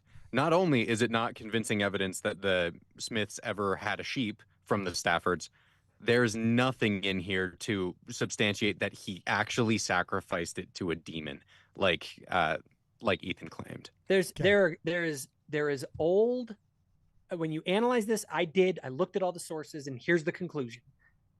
Something was going on involving folk magic with Joseph Smith, and we don't know the details. Because what you find in the details is essentially just late gossip and biased people. And but also he lived in a very no, but it's not that we don't know. We actually do know a lot. He lived in a very specific area where a very specific immigrant group of people from the Netherlands and really interesting Danish folk magic kind of settled in the northern Pennsylvania to southern New York area.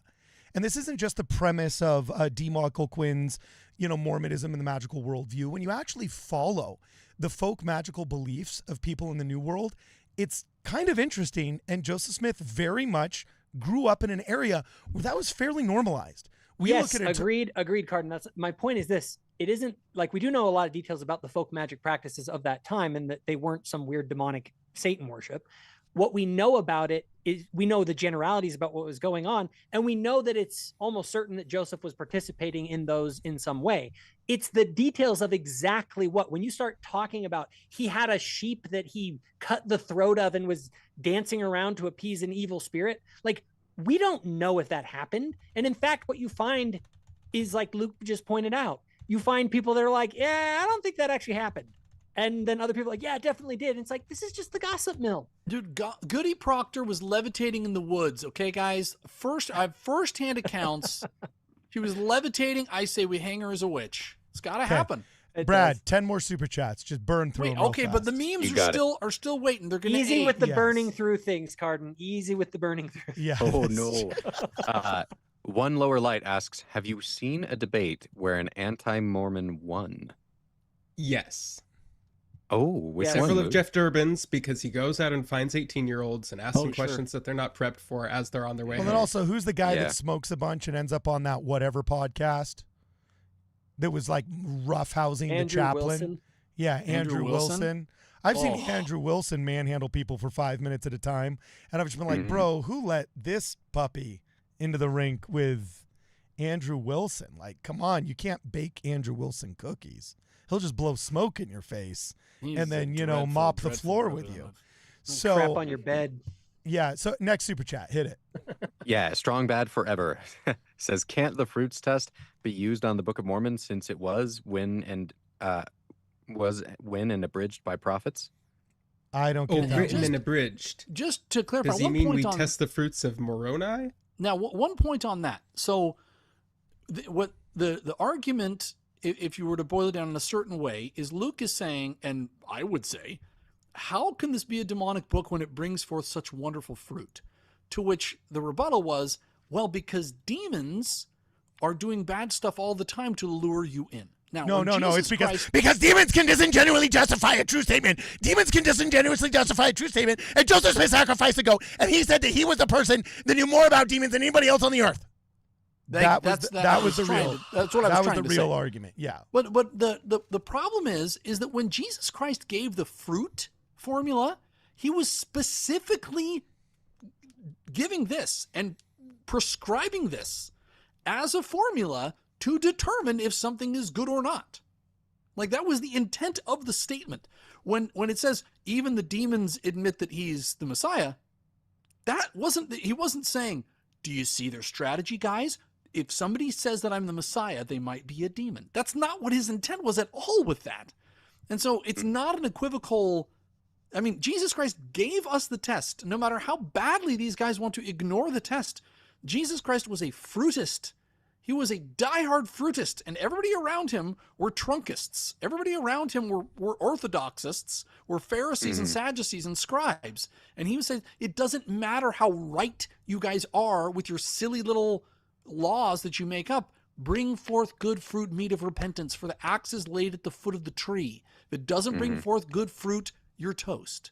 I don't know what else Jesus would have had to have said. And yet here we are 2,000 years later, and these theologians, it's gone completely over their head, and they are exactly the enemy that Jesus was trying to talk out of. They are the new scribes of the new day. Okay. Okay, Kyle says, I've cracked the code on how Joseph Smith made it all up. He's the hypostatic union of fully genius and fully dumb.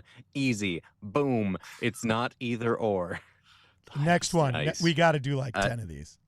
Okay, Doug T. Pham says, I respect people's desire to believe the creeds.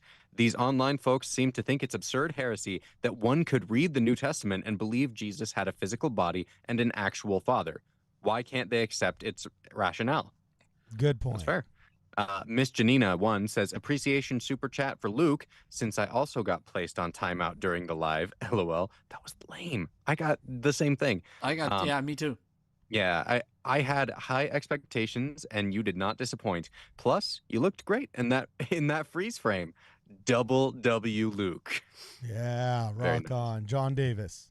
John Davis says, hey, Jacob, Ethan declared he is going to read the Book of Mormon next week and challenge you to a trivia battle.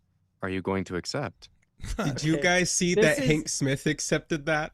What? Did he? Yes. Perfect. Yes. Wait, He quote tweeted it and said, I don't have many talents, but I know I could win this one. Let's dude. Wait, do Hank it. against Ethan, did you say? Yes. Ethan, if you want to go on with Hank Smith and do that, gosh. yes, we will would have be a trivia Oh my battle gosh. between you and Hank Smith on my channel. I will make that a live event.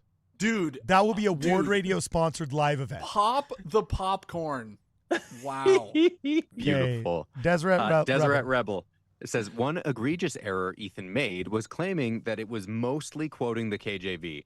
Only 23.5 chapters of 239 in the Book of Mormon quote the Bible, and of those, over half are different. That's around 10%. Yeah, Right. He keeps on spouting this too. Like, I watched a little bit of their debate recap before popping on ours, and they kept on saying, like, when they were talking about him not having read the Book of Mormon, they were like, well, the Bible that you've read probably makes it so you've read so much more because it just plagiarizes so much of the Bible. It's like, guys, no, it doesn't. 10% of the book. But it's just like a self-refuting argument. It's Yes, like, it is. this book is basically what the Bible teaches anyway, and it's demonic. And that's Wait, why I what? pushed But him no, during the that's cross thing. sex. It's a trick. It's a But trick, you something- guys. Remember, we're gonna spread this book. But also, that just teaches Luke, biblical principles all over, so that way people won't be Catholic. I don't get why you didn't just say, Okay, so is the New Testament not true because it just quotes the Old Testament? Yeah. Yeah. Mhm. There you I go. could have. Okay, Yeah. cool. Anyway, next Yeah, super if chat. I had been in your shoes, Luke, I'd have said everything right. Yeah. Exactly. Me too, actually. Luke, You've done so much better than me if I'd been in my Luke is shoes. sitting there enjoying the I did armchair not mean to quarterback, come which, across by as the an way, armchair like, quarterback. I welcome apologize. kidding, to I'm our just welcome to the world, Luke. You debate. Dragon- I would have said this. It's like, I bet you would have. Dragon's Lair X says Brad needs to take the temple rocks away from Carden until he stops attacking looks.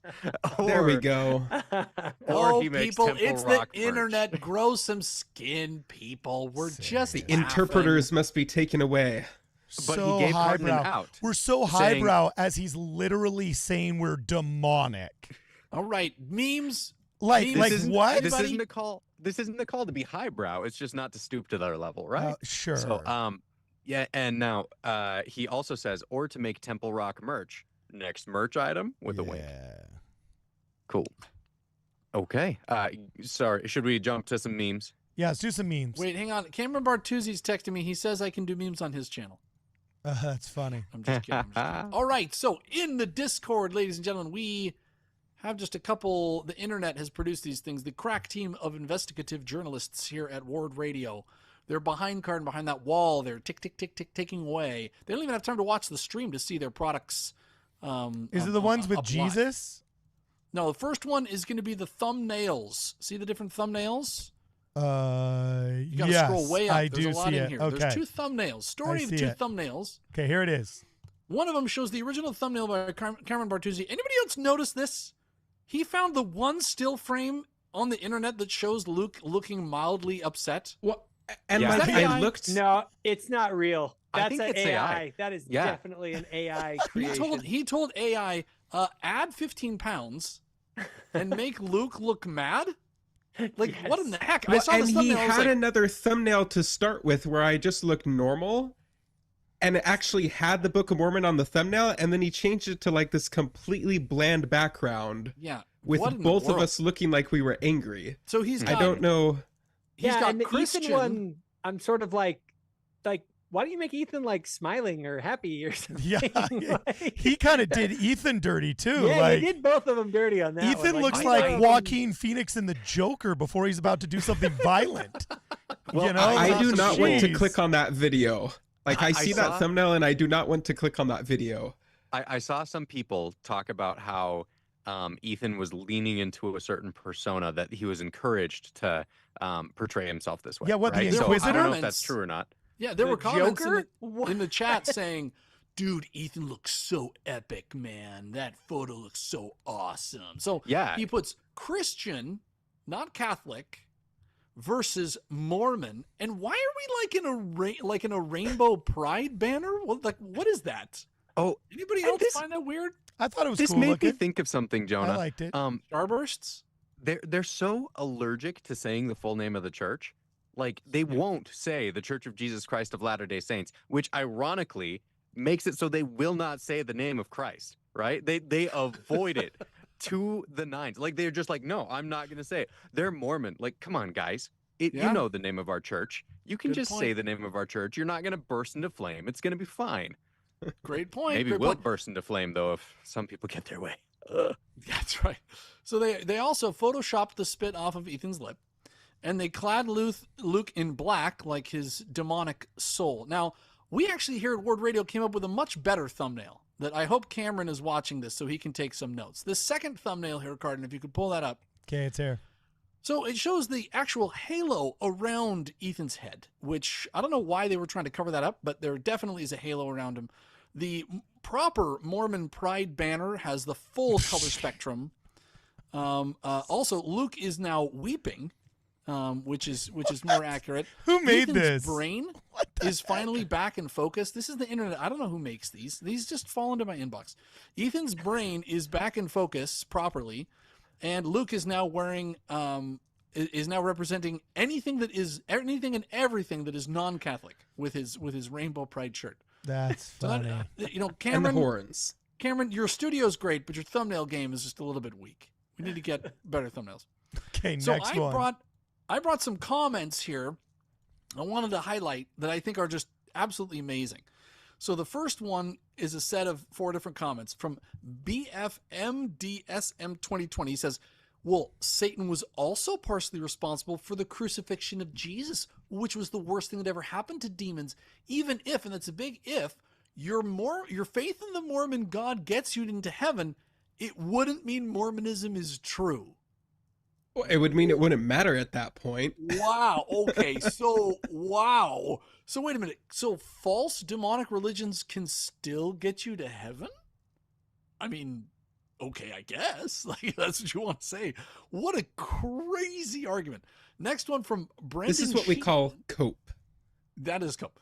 Brendan Sheehan 6180 says, the guy who wrote the book was writing through occult means. His target for conversions were Christians. Obviously, he's going to mention the figures in the religion he's trying to convert. This is the Book of Mormon's 3D chess trying to lure you in. Of course, it's going to talk about Jesus Christ because it's converting Christians to Jesus Christ. I will have to let the Hindus that I converted on my mission know about this. Yeah, wow. They'll be very upset. They'll be very upset. Same with the Muslims on mine. St. Martin 33 says, man, these demons have been preaching the death, burial, and resurrection of Jesus Christ better than the Catholics. Excellent comment. Thank you, St. Martin. Zealith says, the demons don't care if you are nice or profess faith in Christ. As long as you believe in a false conception of Christ, in Mormonism, they have succeeded in this objective. So again, and that is where I wanted the debate to go. I wanted it to go to you have the wrong Jesus. Yep. Amen. We also have in here. I gotta roll, guys. I gotta roll. I have a heart out right now. Pansy. Thank you all. Okay, I'm sorry I pointed out your noodly arms, Jacob. I'm sorry, it was just a joke. Good to see you, Jacob. It's just we're just kidding about the arms. Noodly arms. Love you, bro. See you guys. See you later. See you, man. Yeah. Jacob just hangs out at jiu-jitsu gyms and just kind of watches from the sideline. It makes him feel better about himself. So Pastor Mark Driscoll put in a little comment from here. There will be 0 Mormons in heaven. It is a demonic cult. A literal demon is on the top of every Mormon building. Now, Cardin correctly pointed out that we are still short of a year of Mark Driscoll's dream come true there at Grand Blanc, Michigan. Now, there's one thing here, Cardin. There's a little tiny YouTube link. Do you see it embedded in there? I see it. So I don't know. I don't want to get copyright struck with this, but this is a great joke from Key and Peele. Can we play just a little bit of it? Yeah, I might have to pause on occasion for copyright, but here it goes. Now, I know this plan is foolproof. Check this out. First of all, you and me start working at the bank. Doesn't matter the position, okay? Just so long as we get in there, right? So they're trying to then rob a we bank. just go there every day. Do the work. Gain their trust until we get them in the palm of our hand. All right. That's how we get the money. That's the beauty of it, bro. They deposit the money into our bank accounts. Week after week, month after month. They not even gonna know they being robbed. Okay, all right, stop it right there because we don't want to get some profanities in it. So he says the great plan is we'll go get a job at the bank and they'll just put the money in our account. And the other guy says, that's a job, you idiots. Like, we're trying to rob the bank, not... Yeah. So this is demons, okay? Demons this are is like, effectively... all right, we're going to preach the gospel of Jesus Christ. We're going to have everybody be more forgiving and loving. We're going to have them repenting of their sins. Get it? Okay, so then when do we drag them down to hell? Well, the thing is that now that they're better people, their souls are refined, they all believe in Jesus Christ, and they're forgiving everybody. I don't know. Like, it's the most ridiculous backwards argument. This is the equivalent of demons preaching the gospel of Jesus Christ. Mm-hmm. That's funny. What are you going to say, Brad? It's a lot like The Good Place, where you've got demons so bad at their jobs they accidentally like make things better. You know? Yeah. Like it doesn't quite go as far. I really, really like that meme. Yeah. That's all great. right. The next is another set of comments. This is from the live chat that I was in and I was kicked out of. A lot of people were kicked out of that chat. I would just like to say, Cameron Bartuzzi's comment section is way, way more strict than ours. We are laissez-faire here at Ward Radio. People say ghastly things about Mormons all the time on our channel, and we let them say it. Cameron Bartuzzi's skin is super thin because a lot of people were getting kicked out of his chat. Really? So these In their defense, their only moderator for the chat for the day, had just gone through heart surgery. So maybe his judgment was not entirely up to snuff on some of these. Well, I hope But he yeah. recovers. I hope he Yeah. feel the demons inside me are telling me to pray for him. So I said, so demons love prayer, Jesus, charity, and the Bible? To which Cameron M. Johnson replies, yes, if it's false teachings. Bro, demons will say whatever true to advance evil. Yeah, demons can be very tricky. The Book of Mormon warping the word of God would be exactly what a demon wants. Whoosh. This is their logic. Do you guys. I want everybody realize to hear how this 'cause it's incredible. dangerous that is? So crazy. Like dude. no. There's nothing that you just subjectively don't like that you can't now just blame on a demon. This is why the atheistic movement took so many young men in the 80s and 90s away from religion because of logical conclusions like these guys are coming up with. If I don't like it, demonic. Yeah. And if I persecute it, justified. Yeah. Freaky deaky. So what we've actually discovered here at Ward Radio, we got this from the Ward Radio archaeology team that's stationed over in the Near East. Okay. They sent this to us overnight. We appreciate them staying up late to get it to us. The time difference makes it very hard to work with them. But they sent us the original teachings of Jesus Christ. I see it. Before the demons corrupted them. So we have 6 examples here in the Discord, Cardin. I got it. The first original teachings of Jesus, and then the corruptions made by demons. So first of all, Jesus says, of course, if you all remember, Muslims are the worst, but the demons over that have now put, have your hearts knit together in unity and love one towards another. Yep. Oh, horrible. That's Next what the Book of one. Mormon is preaching. That's literally a quote from the Book of Mormon. Next, Jesus actually said, do no service unless it's properly authorized. That's beautiful and heartwarming. But the Book of Mormon demonically says, when you're in the service of your fellow man, you're only in the service of your God. Oh, just dreadful, right? Yeah. Next, Jesus Christ says, marriage, family, and children are necessary evils. Every Catholic knows that. I mean, that's obvious. Jesus Christ responds by saying, the family is ordained of God. Oh, those demons putting words in his mouth. It's unconscionable. Jesus Christ originally said, preach the creeds that'll be invented by Roman philosophers 3 centuries after you're all dead. Everybody knows that's what Jesus said in the Sermon on the Mount. But the demons are saying, we talk of Christ, we rejoice in Christ, we preach of Christ, we prophesy of Christ, and we write according to our prophecies that our children may know to what source they may look for remission of their sins. It's so dark. Yeah, sounds better. Yeah. Isn't it dark, I mean, sounds Jesus- worse. Yeah. He originally said, let's see, skip number 5, go to number 6 there. Jesus originally said, it's one of the most beautiful things ever. I am the hypostatic and eschatological manifestation of the ground of our being, the homoousios and ever proceeding from the Father, begotten but never created. Wow. It's just so beautiful. But the demons came along. And this, I'm sorry, you might want to get your children away from the video here, guys. He says, I don't even know if I could say it. Behold, I am Jesus Christ, whom the prophets testified shall come into the world. I am the light and the life of the world, and I have drunk out of the bitter cup which the Father hath given me, and have glorified the Father in taking upon me the sins of the world, in the which I have suffered the will of the Father in all things from the beginning. This is what Ethan thinks is demonic, and it is bananas. But also, can we just stop saying shite is demonic because we don't like it? I'm sorry. Please. I'm from Los Angeles. I lived through the satanic panic. I know families whose lives were ruined by false accusation of demon activity.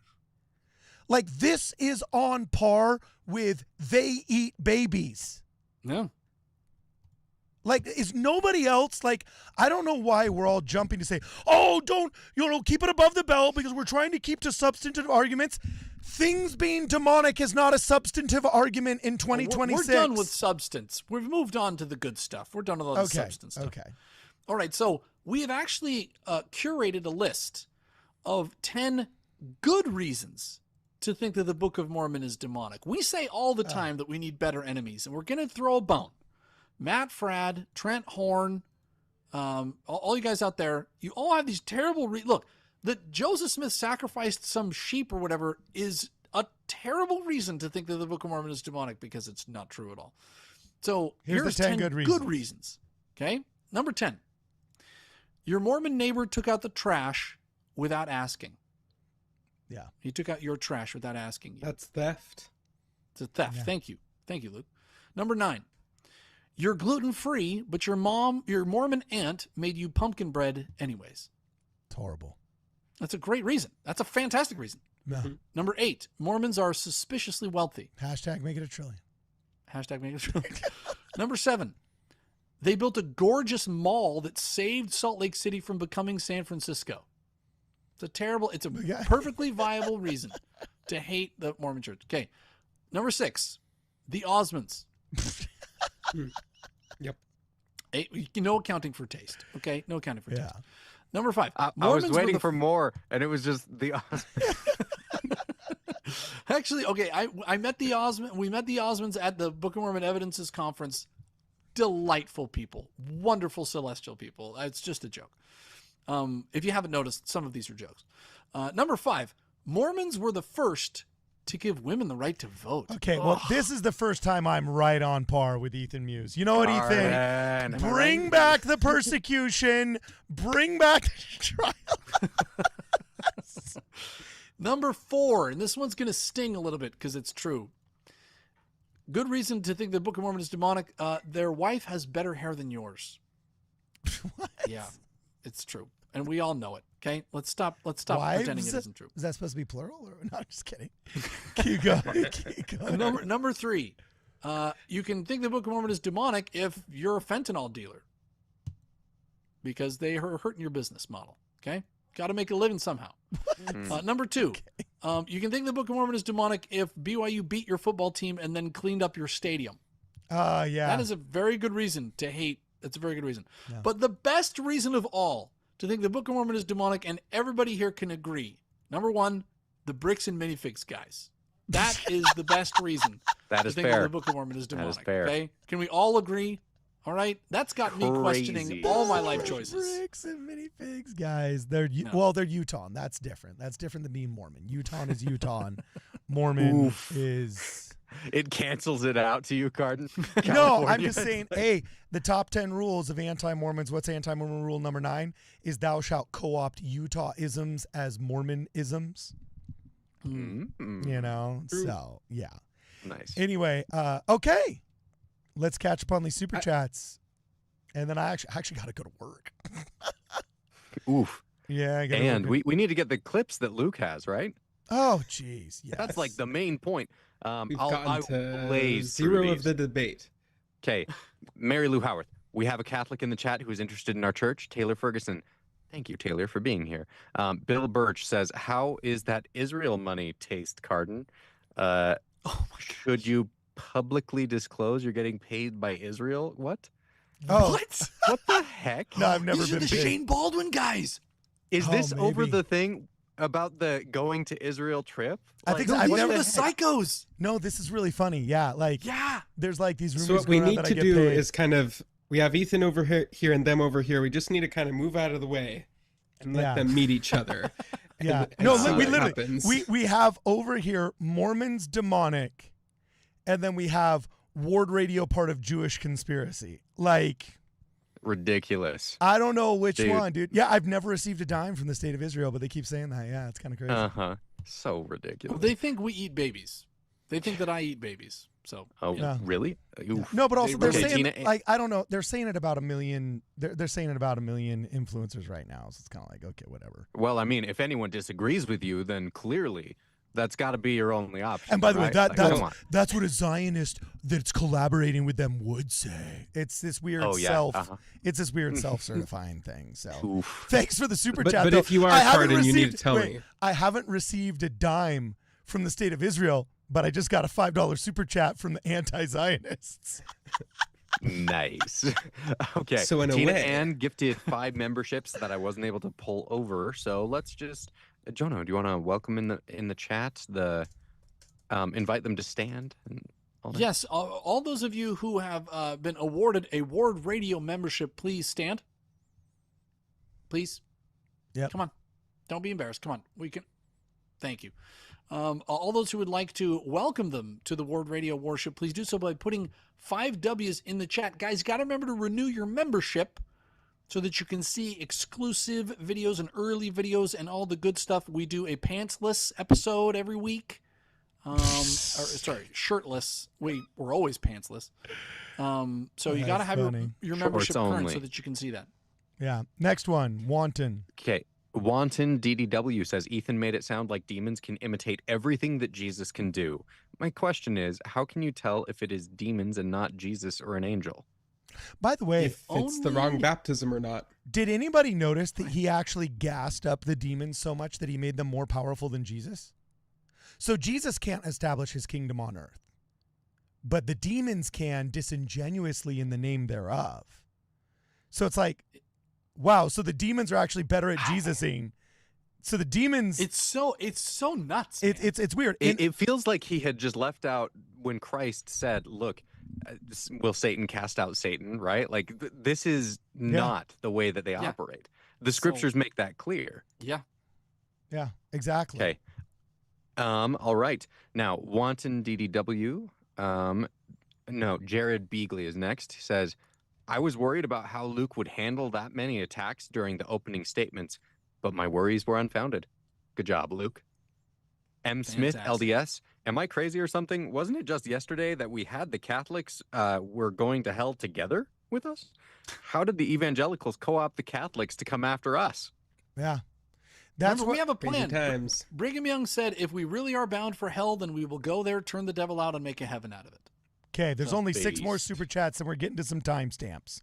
Luke, Fire Clipmaster Rust Luke says, gets his day. Okay. Yes. Fire Rust says, demons wrote the Book of Mormon to deceive millions? That's thinking too small. A creed written deceiving all of humanity for centuries is the works of a real demon. That Uno reverse is spicy from Fire Rust. But we actually explain what about the creeds we think is wrong. Mm-hmm. Uh-huh. And we don't think a demon inspired them. And Yes. and a lot of the Apostles' Creed is marvelous, and we love it. Mhm. Now, Ed L. Hanson Like all of it, yeah. says, Jonah, you're only kind of right about Jacob. Jacob does lose most debates in the Hanson household, and I believe that is in his best Is interest. that his dad? Wait, who Please. sent that? Please Ed L. send us some Hansen? dirt on Jacob, please. We would love some juicy, embarrassing photos of him. Please send Wait, us who, whatever you who can. L. Hansen? Ed Ed. L. Hanson. Is that his dad, or Hansen. Must be a or is it relative or E.D.L. something. Hanson? And it's Erica, maybe? Oh, could be. Please Yeah. send at Ward Radio, please email us any embarrassing material you have on Jacob Hansen. Next up, Bat Perez 700. From that X tweet, sounds like Ethan is the first person I've heard that actually expects the Spanish Inquisition. Gracias. I'll be here till Thursday. Anticipates. Try the veal. Nice. Now, Professor Chimp says, to Steelman Ethan, he believes Catholicism due to miracles such as Eucharistic ones, so he's not presupposing like the Sanhedrin. Part of the problem is his grounding for miracles in the debates is he says a reason why we can know these miracles are true is because they encourage good behavior. Well, and because Catholics said they The happened. miracles have good fruits. No, but it is self-certifying because the only miracles that he's referenced are ones that were reported by Catholics, certified by the Catholic Church. It's not like there's some government bureau, like the Department of Miracle Verification. Miracle inspectors. You know, yeah. So it's like, don't come at us and say that we're self-certifying when the miracles And we you don't call them reference- demonic. Exactly. We don't call Hey, Fatima hey, demonic. if the I'm not gonna Catholics are debate doing that. miracles, wonderful. Great. That's great. I hope they're all true. There Yeah. are gifts of the Spirit among all of us. Yes, wonderful. Mhm. Okay, Now, 2YZ guy. Too Wise Guy says, genuine question. What do others think Jesus is going to say when they meet him? I don't think he's going to say the Catholics were right or the Mormons were right. I don't understand what other people and religions think. Dude, this guy's spot on. Yep. Like I don't think people actually truly understand. Like this is where the scriptures, when it says they are forever learning but never come to the essence of the truth, or what? Ever learning but never coming to the truth. Yeah. Yeah, ever learning, but and this is also why I think apologetics fails so often, because you're never going to get into heaven or understand God by understanding Him correctly. Or knowing enough. The reason we have the scriptures is to cultivate right behavior. And it's not that behavior that saves you. That's not to say that you are not saved by grace, you're saved by works. Mm-hmm. But else, why does He teach us and give us all these parables on good behavior if not to cultivate better behavior? Yeah. So you're not behaving well to earn heaven. You are learning heaven, as Brad Wilcox has put it, right? Right. Exactly. You are doing these good behaviors to change your nature and become a better person, to become more like Christ. The Catholic lesser Brad W. He's the The Brad, Catholic we call him Brad W. the lesser. Yeah. Oh dear. The Catholic chaplain that gave up his AAA baseball career to minister to the suffering families in Children's Hospital of Los Angeles that I met is an amazing man I do not doubt is going to heaven, regardless of the authority of his baptism or not. Yeah. That level of sacrifice is just too much and too good for any just and merciful God to accept him into heaven. I don't care whether he's Mormon God or Buddhist God or Christian God. And there's nothing in the scriptures that proves otherwise. Why? Because his life is dedicated to the service of those who are suffering most amongst us. Full stop. Done. Now, that doesn't mean authority doesn't matter. That doesn't mean scriptural interpretation doesn't matter. I'm just saying that the dude who understands the scriptures better but didn't live in the children's hospital for a lifetime, I don't think is as right with God in the eyes of God as the guy that just went and served. It really is that simple. And that's what all the scriptures say. And it's only the psychopaths that fall in love with Paul so much that they develop this weird, you're going to hell no matter what God, or people so married to just, I don't know, the study of books. And, tribalism. Weird legalistic tribalism. Yeah. Jesus was not about that. Yeah. And I think this is part of why people have trouble with us, is because they assume that we have that same kind of legalistic tribalism baked into our theology, and we do not. We do not. Our plan of salvation is not structured that way. This isn't if you're not Mormon, you can't make it into heaven at all. You can never see God again. Yeah. So let's do some timestamps with Luke. No more super chats, guys. We won't be able to read them. Stop giving us money, guys. Knock it off. I got to sneak in just Lisa P. Frampton right here. Satan missed I think you meant stop sending them, right? We're still going to read the rest of them. Yeah, we're going to read them. Oh, I see. So Lisa P. Frampton says, Satan missed a huge opportunity to brainwash millions of people into worshiping him instead of Jesus. Yeah. Or at least to get him to do modalism. And I'd like he to didn't say, even get that. I'm a baker. I need to go to bed here, so I'll tune out, and you can actually listen to Luke and the debate, which is the important thing. But I do want to say before I go that nothing in my whole life has ever had a better impact for good than the Book of Mormon and my loving wife. The Book of Mormon has changed the trajectory of my life. It has brought me closer to Jesus. It is the foundation of my testimony in Jesus Christ. When I worry about death, when I worry about the afterlife, or my friends or my nephew who died, the Book of Mormon is the thing that brings me hope and comfort that there's a loving God in heaven, that Jesus rose from the grave. The Book of Mormon is what the Old Testament should have been. It's what the Bible should have been. It is the greatest archaeological discovery in the history of the world. It is truly an authentic book. And if you have not read it, you're missing out. Don't read it for our sakes. Read it because of the hope and joy that it brings you to know that all the stuff that these theologians talk about, all the stuff that Catholics talk about, all the stuff that we all talk about, it's actually real. I love the Book of Mormon. I just want to leave that testimony. I love you guys too.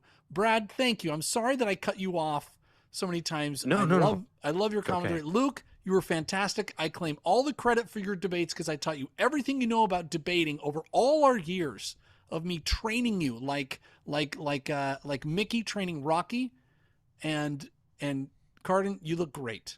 I love you, brothers. Thanks, man. Love you too, Jonah. Let's timestamp this. He's gone. So, Luke, Cool. where are we going Yeah. now, bro? Where are we going? Let's just start by listening to Ethan's opening statement. Okay. So cool. that will be at, not obviously not his whole opening statement. So that will be at 1:47 on the video itself. It's probably the last time stamp link that I sent. Okay, cool. So I'm going to the very last timestamp from YouTube that you sent. Here we go.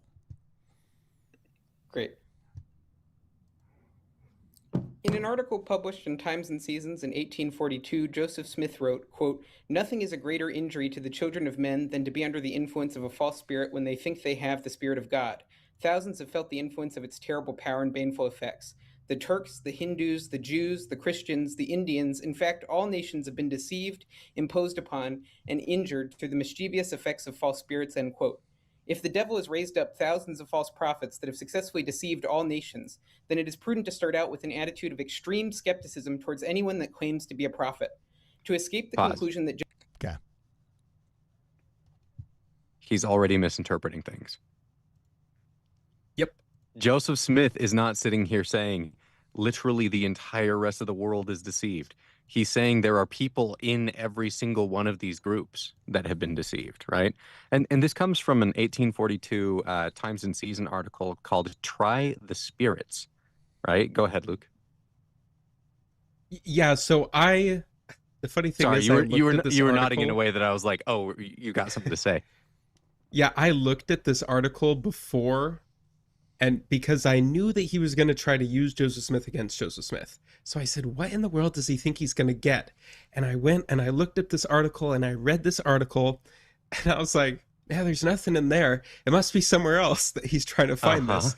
Because what he's done is he's taken a statement where Joseph Smith says all these other religions have been deceived and injured through the mischievous effects of false spirits. And then what Ethan, and later Joseph will talk about the Quakers and different like Christian and Christian adjacent sects. And Ethan will say, no, Joseph said that the false spirits were the ones controlling those religions.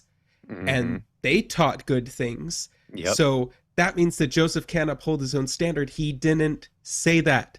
He said the Turks, Hindus, and Jews, the Christians, the Indians, in fact, all nations have been deceived, imposed upon, and injured through the mischievous effects of false spirits. Meaning, throughout their existence, spirits have been involved. He never said they started them or they're the ones that are controlling the whole thing. And that's how Ethan interpreted from then on, probably because he's coming to this black and white framing. Like, and he was doing this by the end of the debate. He was starting to speak in absolutes, which only Siths do. And he was just, the Smiths were totally untrustworthy and they were totally this and nobody would do that. And this is completely debunked and this is completely proven.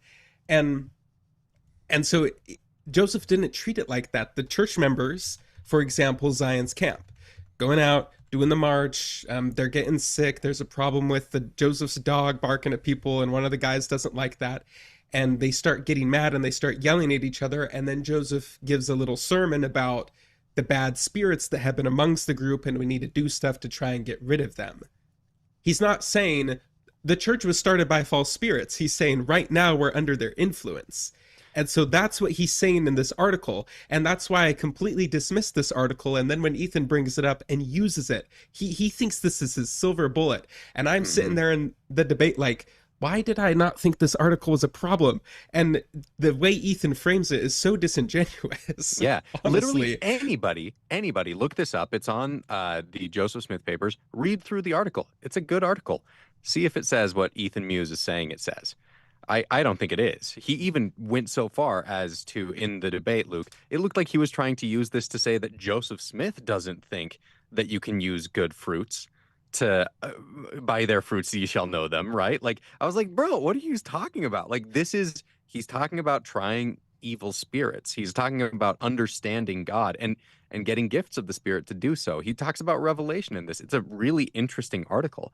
So I invite anybody who wants to see what it has to say to read it for themselves without Ethan's filter of saying, here's this little piece of it that I took, and here are all the implications.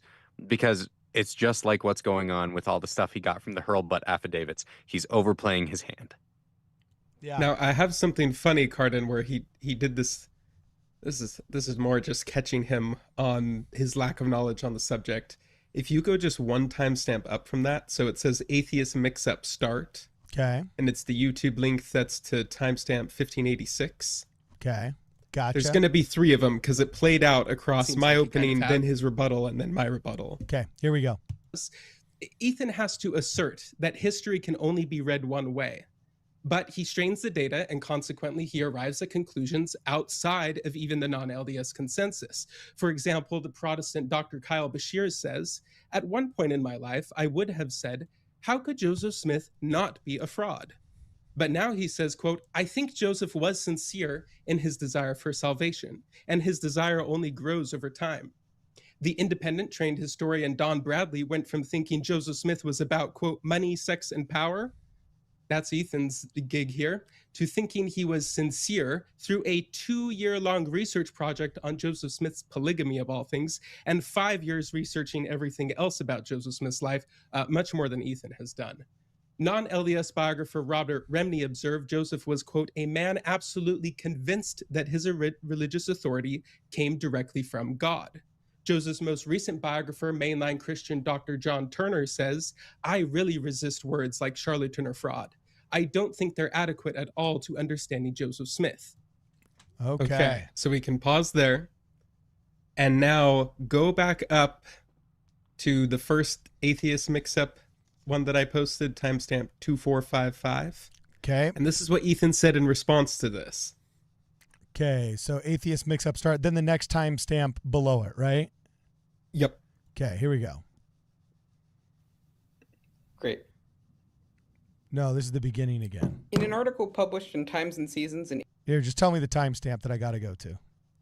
2455, which Two. is, what does that translate into in minutes and seconds? Got to skip through the ad. 2 minutes and 45 seconds? 40 minutes and 55 seconds. Okay, so 40 minutes and 55 seconds. Here we go. Oh yeah, 2455. I should have just done that in my head. Okay, ready?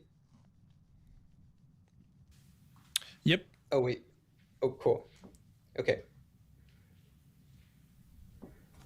So, first, my opponent spent an oddly large amount of time in his opening talking about the opinion of non-LDS atheist materialists about whether it was inspired by demons, as if that had any relevance to the resolution, because they're not expressing an opinion. Okay. So stop. Okay. No. So now go to the next timestamp. Okay, cool. And that's the one, the last one, right? Yes, Don Yeah, the Bradley, one right the after that well-known atheist materialist. Great. Come on. Okay. Sorry, continue. These are all going to the same timestamp. Can you just tell me what timestamp to go to? Unfortunately, all these links. 3259, 3259, okay. which would be 5420. Okay, so we're going to 5420. Should be 5420. Okay, here we go. The record says about Joseph Smith, like John Turner, Dan Vogel, all those other people, he dismissed them with like this material atheist type of thing. No, that was just Dan Vogel. The other people I cited, Dr. Remney, John Turner, etc., they're Christians. They're Christians. Dr. Kyle Bashir's, they're Christians. I guess Ethan doesn't know this because he has a limited, I'll be a little nicer, but I think he has a more limited reading of the scholarship. He seems to primarily be a Dan Vogel kind of guy, rather than actually reading the Book of Mormon, being familiar with what other people have said and written about Joseph Smith and the Book of Mormon. Let's see what else here. All right, so that's it. Yes, we have John Turner. It remains unclear whether Smith had sex with women who were already married to other men or with very young wives, but Ethan just wants to throw those facts out there to make it look really bad. Oh, okay, sorry. When I was hearing your voice, I was You thought it was Lukes. this. yeah, sorry about that. Okay. Talk, Luke. Yeah, so I mean, they speak for themselves. He's not He's not he familiar. hasn't read that much. Like Yeah. he's read some, well, but he just doesn't know this stuff. He knew Vogel was a materialist, right? And he seems Yeah. familiar with at least his work. So it seems to me that Ethan has some pretty solid blind spots. He's only looking for the negative stuff about our church, which honestly is going to be in your way when you're trying to debate, because you're not going to be as aware of the good, positive arguments being made. Yeah. Yeah. All right. Last timestamp, right? If I'm not mistaken, bro. Last one. I'm trying to remember what else I put in there. Oh, is that it? Because, yeah. Oh, wait, no, you're right. We already handled all these. Okay. It was. Okay, but before we go, there's just... Should I speed run the super chats? We'll speed run the super chats, but who's this Dan Vogel guy? Everybody keeps... Oh, that's right. We do need to introduce the audience. I think it's... Now I remember. It's this guy. This guy with the Mormon Origins Explained video. Interested in serious discussion of Joseph Smith and Mormon origins? Well, you've come to the right place. My name is Dan Vogel, and I'm an award-winning author who has been publishing in this field for more than 30 years. And I'd like to share with you what I've found. Wait for the transition. The subject of Mormonism can be complex and confusing. This is largely due to the fact that it's been mired in controversy from day one of its founding, on the 6th of April, 1830. Listen to the VHS white New noise York. buzz. Or as some argue, Fayette, New York. See what I mean? We'll be discussing that. Okay. So Okay, that's Wait, enough. one more. Because I've Oh, look taken- at the pause! The pause! Like, why? Why are we supposed to take these people seriously? Hey, Seriously, saying the Garden. Book That's of how Mormon and ad Mormonism hominem. is demonic. Garden. Dan Vogel doesn't say Mormonism is demonic. I know, but he's posing like it's it's a bad You see, 1995 Dan Vogel- Tinder profile. Dude, Dan Vogel's one of the more reasonable guys. I think this is just kind of a dated video, right? When was this made? This looks old. I pulled it down like 2 years off of his profile, bro. Like literally, he had it up on his YouTube channel as his introductory video, like only like 18 months ago. Okay, I wonder when it was produced, because it has some hallmarks Sure. of some older kind of stuff. Sure. But Dan Vogel, legitimately, I think, I don't agree You with mean everything the plates guy too says, but heavy, he's- made of tin, pious fraud, Dan Vogel? Like we treat this guy I like don't he's... agree with what he has to say, but he's done some decent work on like bringing together all of these old Mormon documents, right?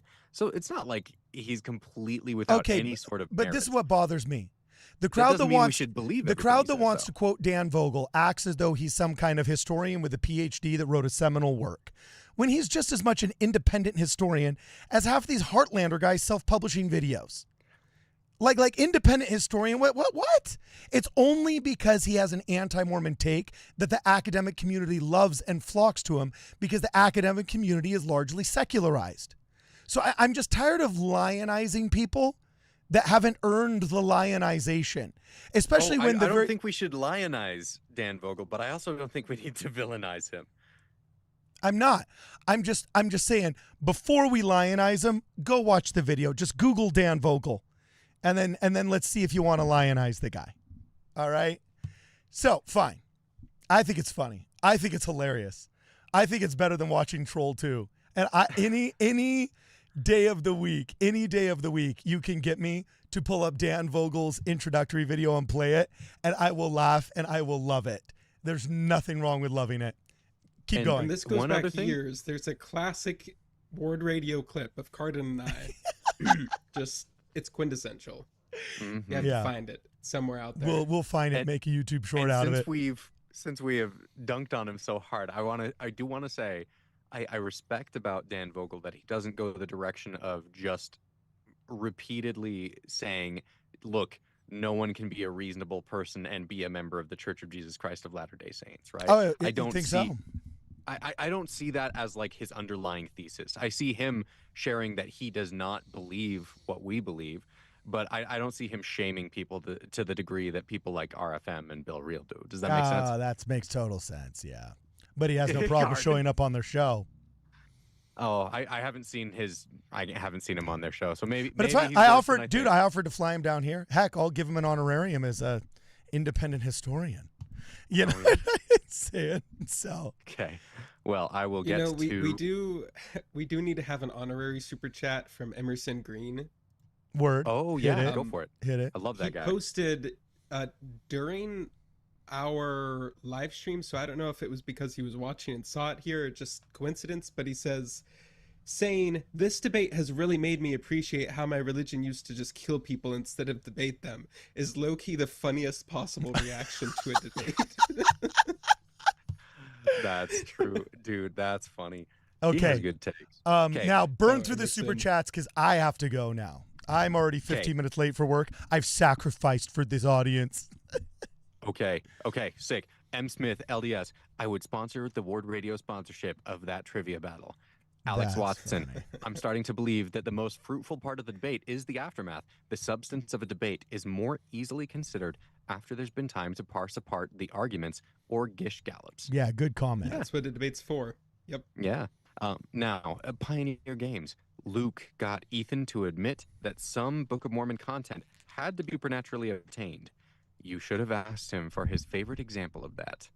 Ooh, that could have been fun. Tina Ann says, have you liked and subscribed? Just kidding. She said, I immediately lose respect for any debate participant who does not use the correct name of the church. If Allie Beth can do it, Ethan can. And genuinely, guys, if you are trying to convince members of the Church of Jesus Christ of Latter-day Saints that you understand what they believe, use the name of our church. That will help us actually believe that you're taking things seriously. Next up, we've got Striped Sweater. Doesn't it seem odd that some tradcaths calling for more Inquisition are not sticking out their gun or are not sticking to their guns? I mean, if you're going to call for murder, then how about leading from the front? In Minecraft, of course. Oof. Okay. Been here, done that. Says, my favorite part was when Ethan said modalism is demonic. Funny. That's funny. And then Scottish Warrior. Christians are jealous because they because they didn't name theirs first. Jonah, your take on Gospel of the Shepherd of Hermes.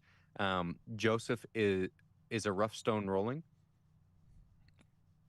Yeah, we'll have to get Jonah back on for the answering the question on the Shepherd of Hermes. Kwaku has some fun thoughts on that too, if I recall correctly. Garork gifted 20 memberships, so if you will all please stand, we will give you a W in the chat. I actually was gifted a membership by him.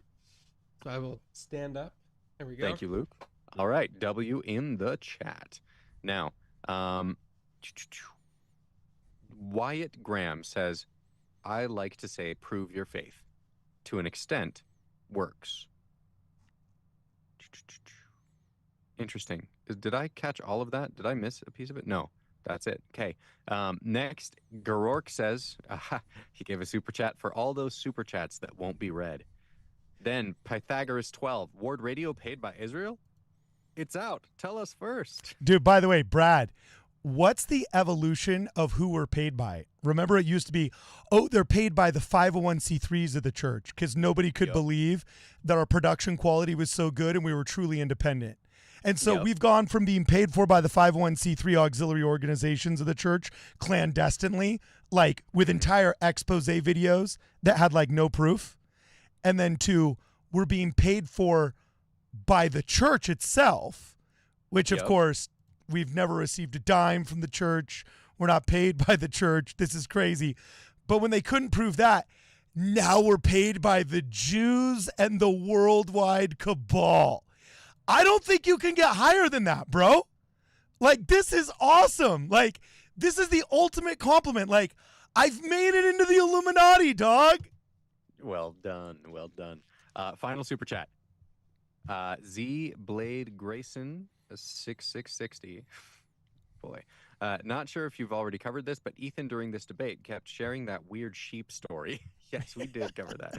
Then when Luke pointed out how that story is shady, Ethan kept doubling down on it. Seriously, he needs to let that one go. It is garbage. It is a garbage source. And as we went over tonight and debunked it here together, that's one thing I want to try to find a way for us to get better at, because some of these things, they've been debunked for over 100 years.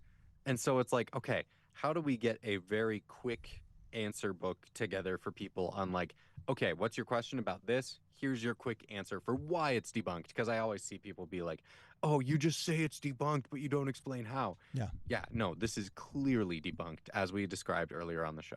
Yeah. Working on it already with two guys, and they're awesome, and I'll tell you about it. Unfortunately, we got a jam. Guys, this has been an awesome live stream. We're already deep into overtime. Everybody put a W in the chat for Luke.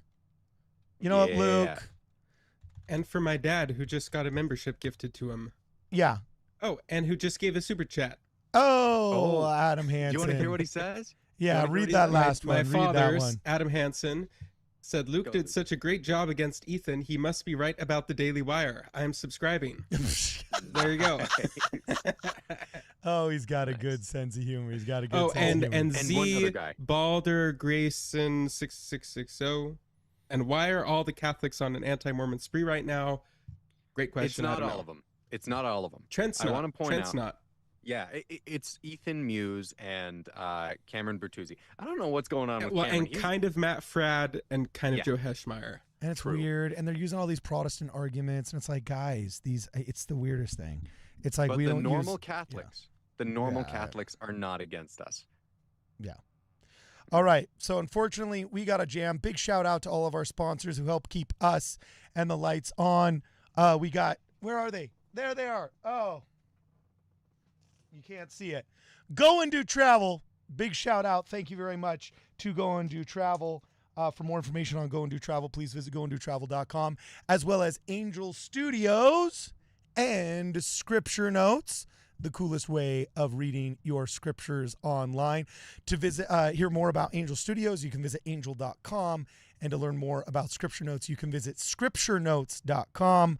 Other than that, it's been real, and it's been fun, and it's been real fun. For this and more, please check us out at wardradio.com. I built a rocket in my basement. I'm gonna fly it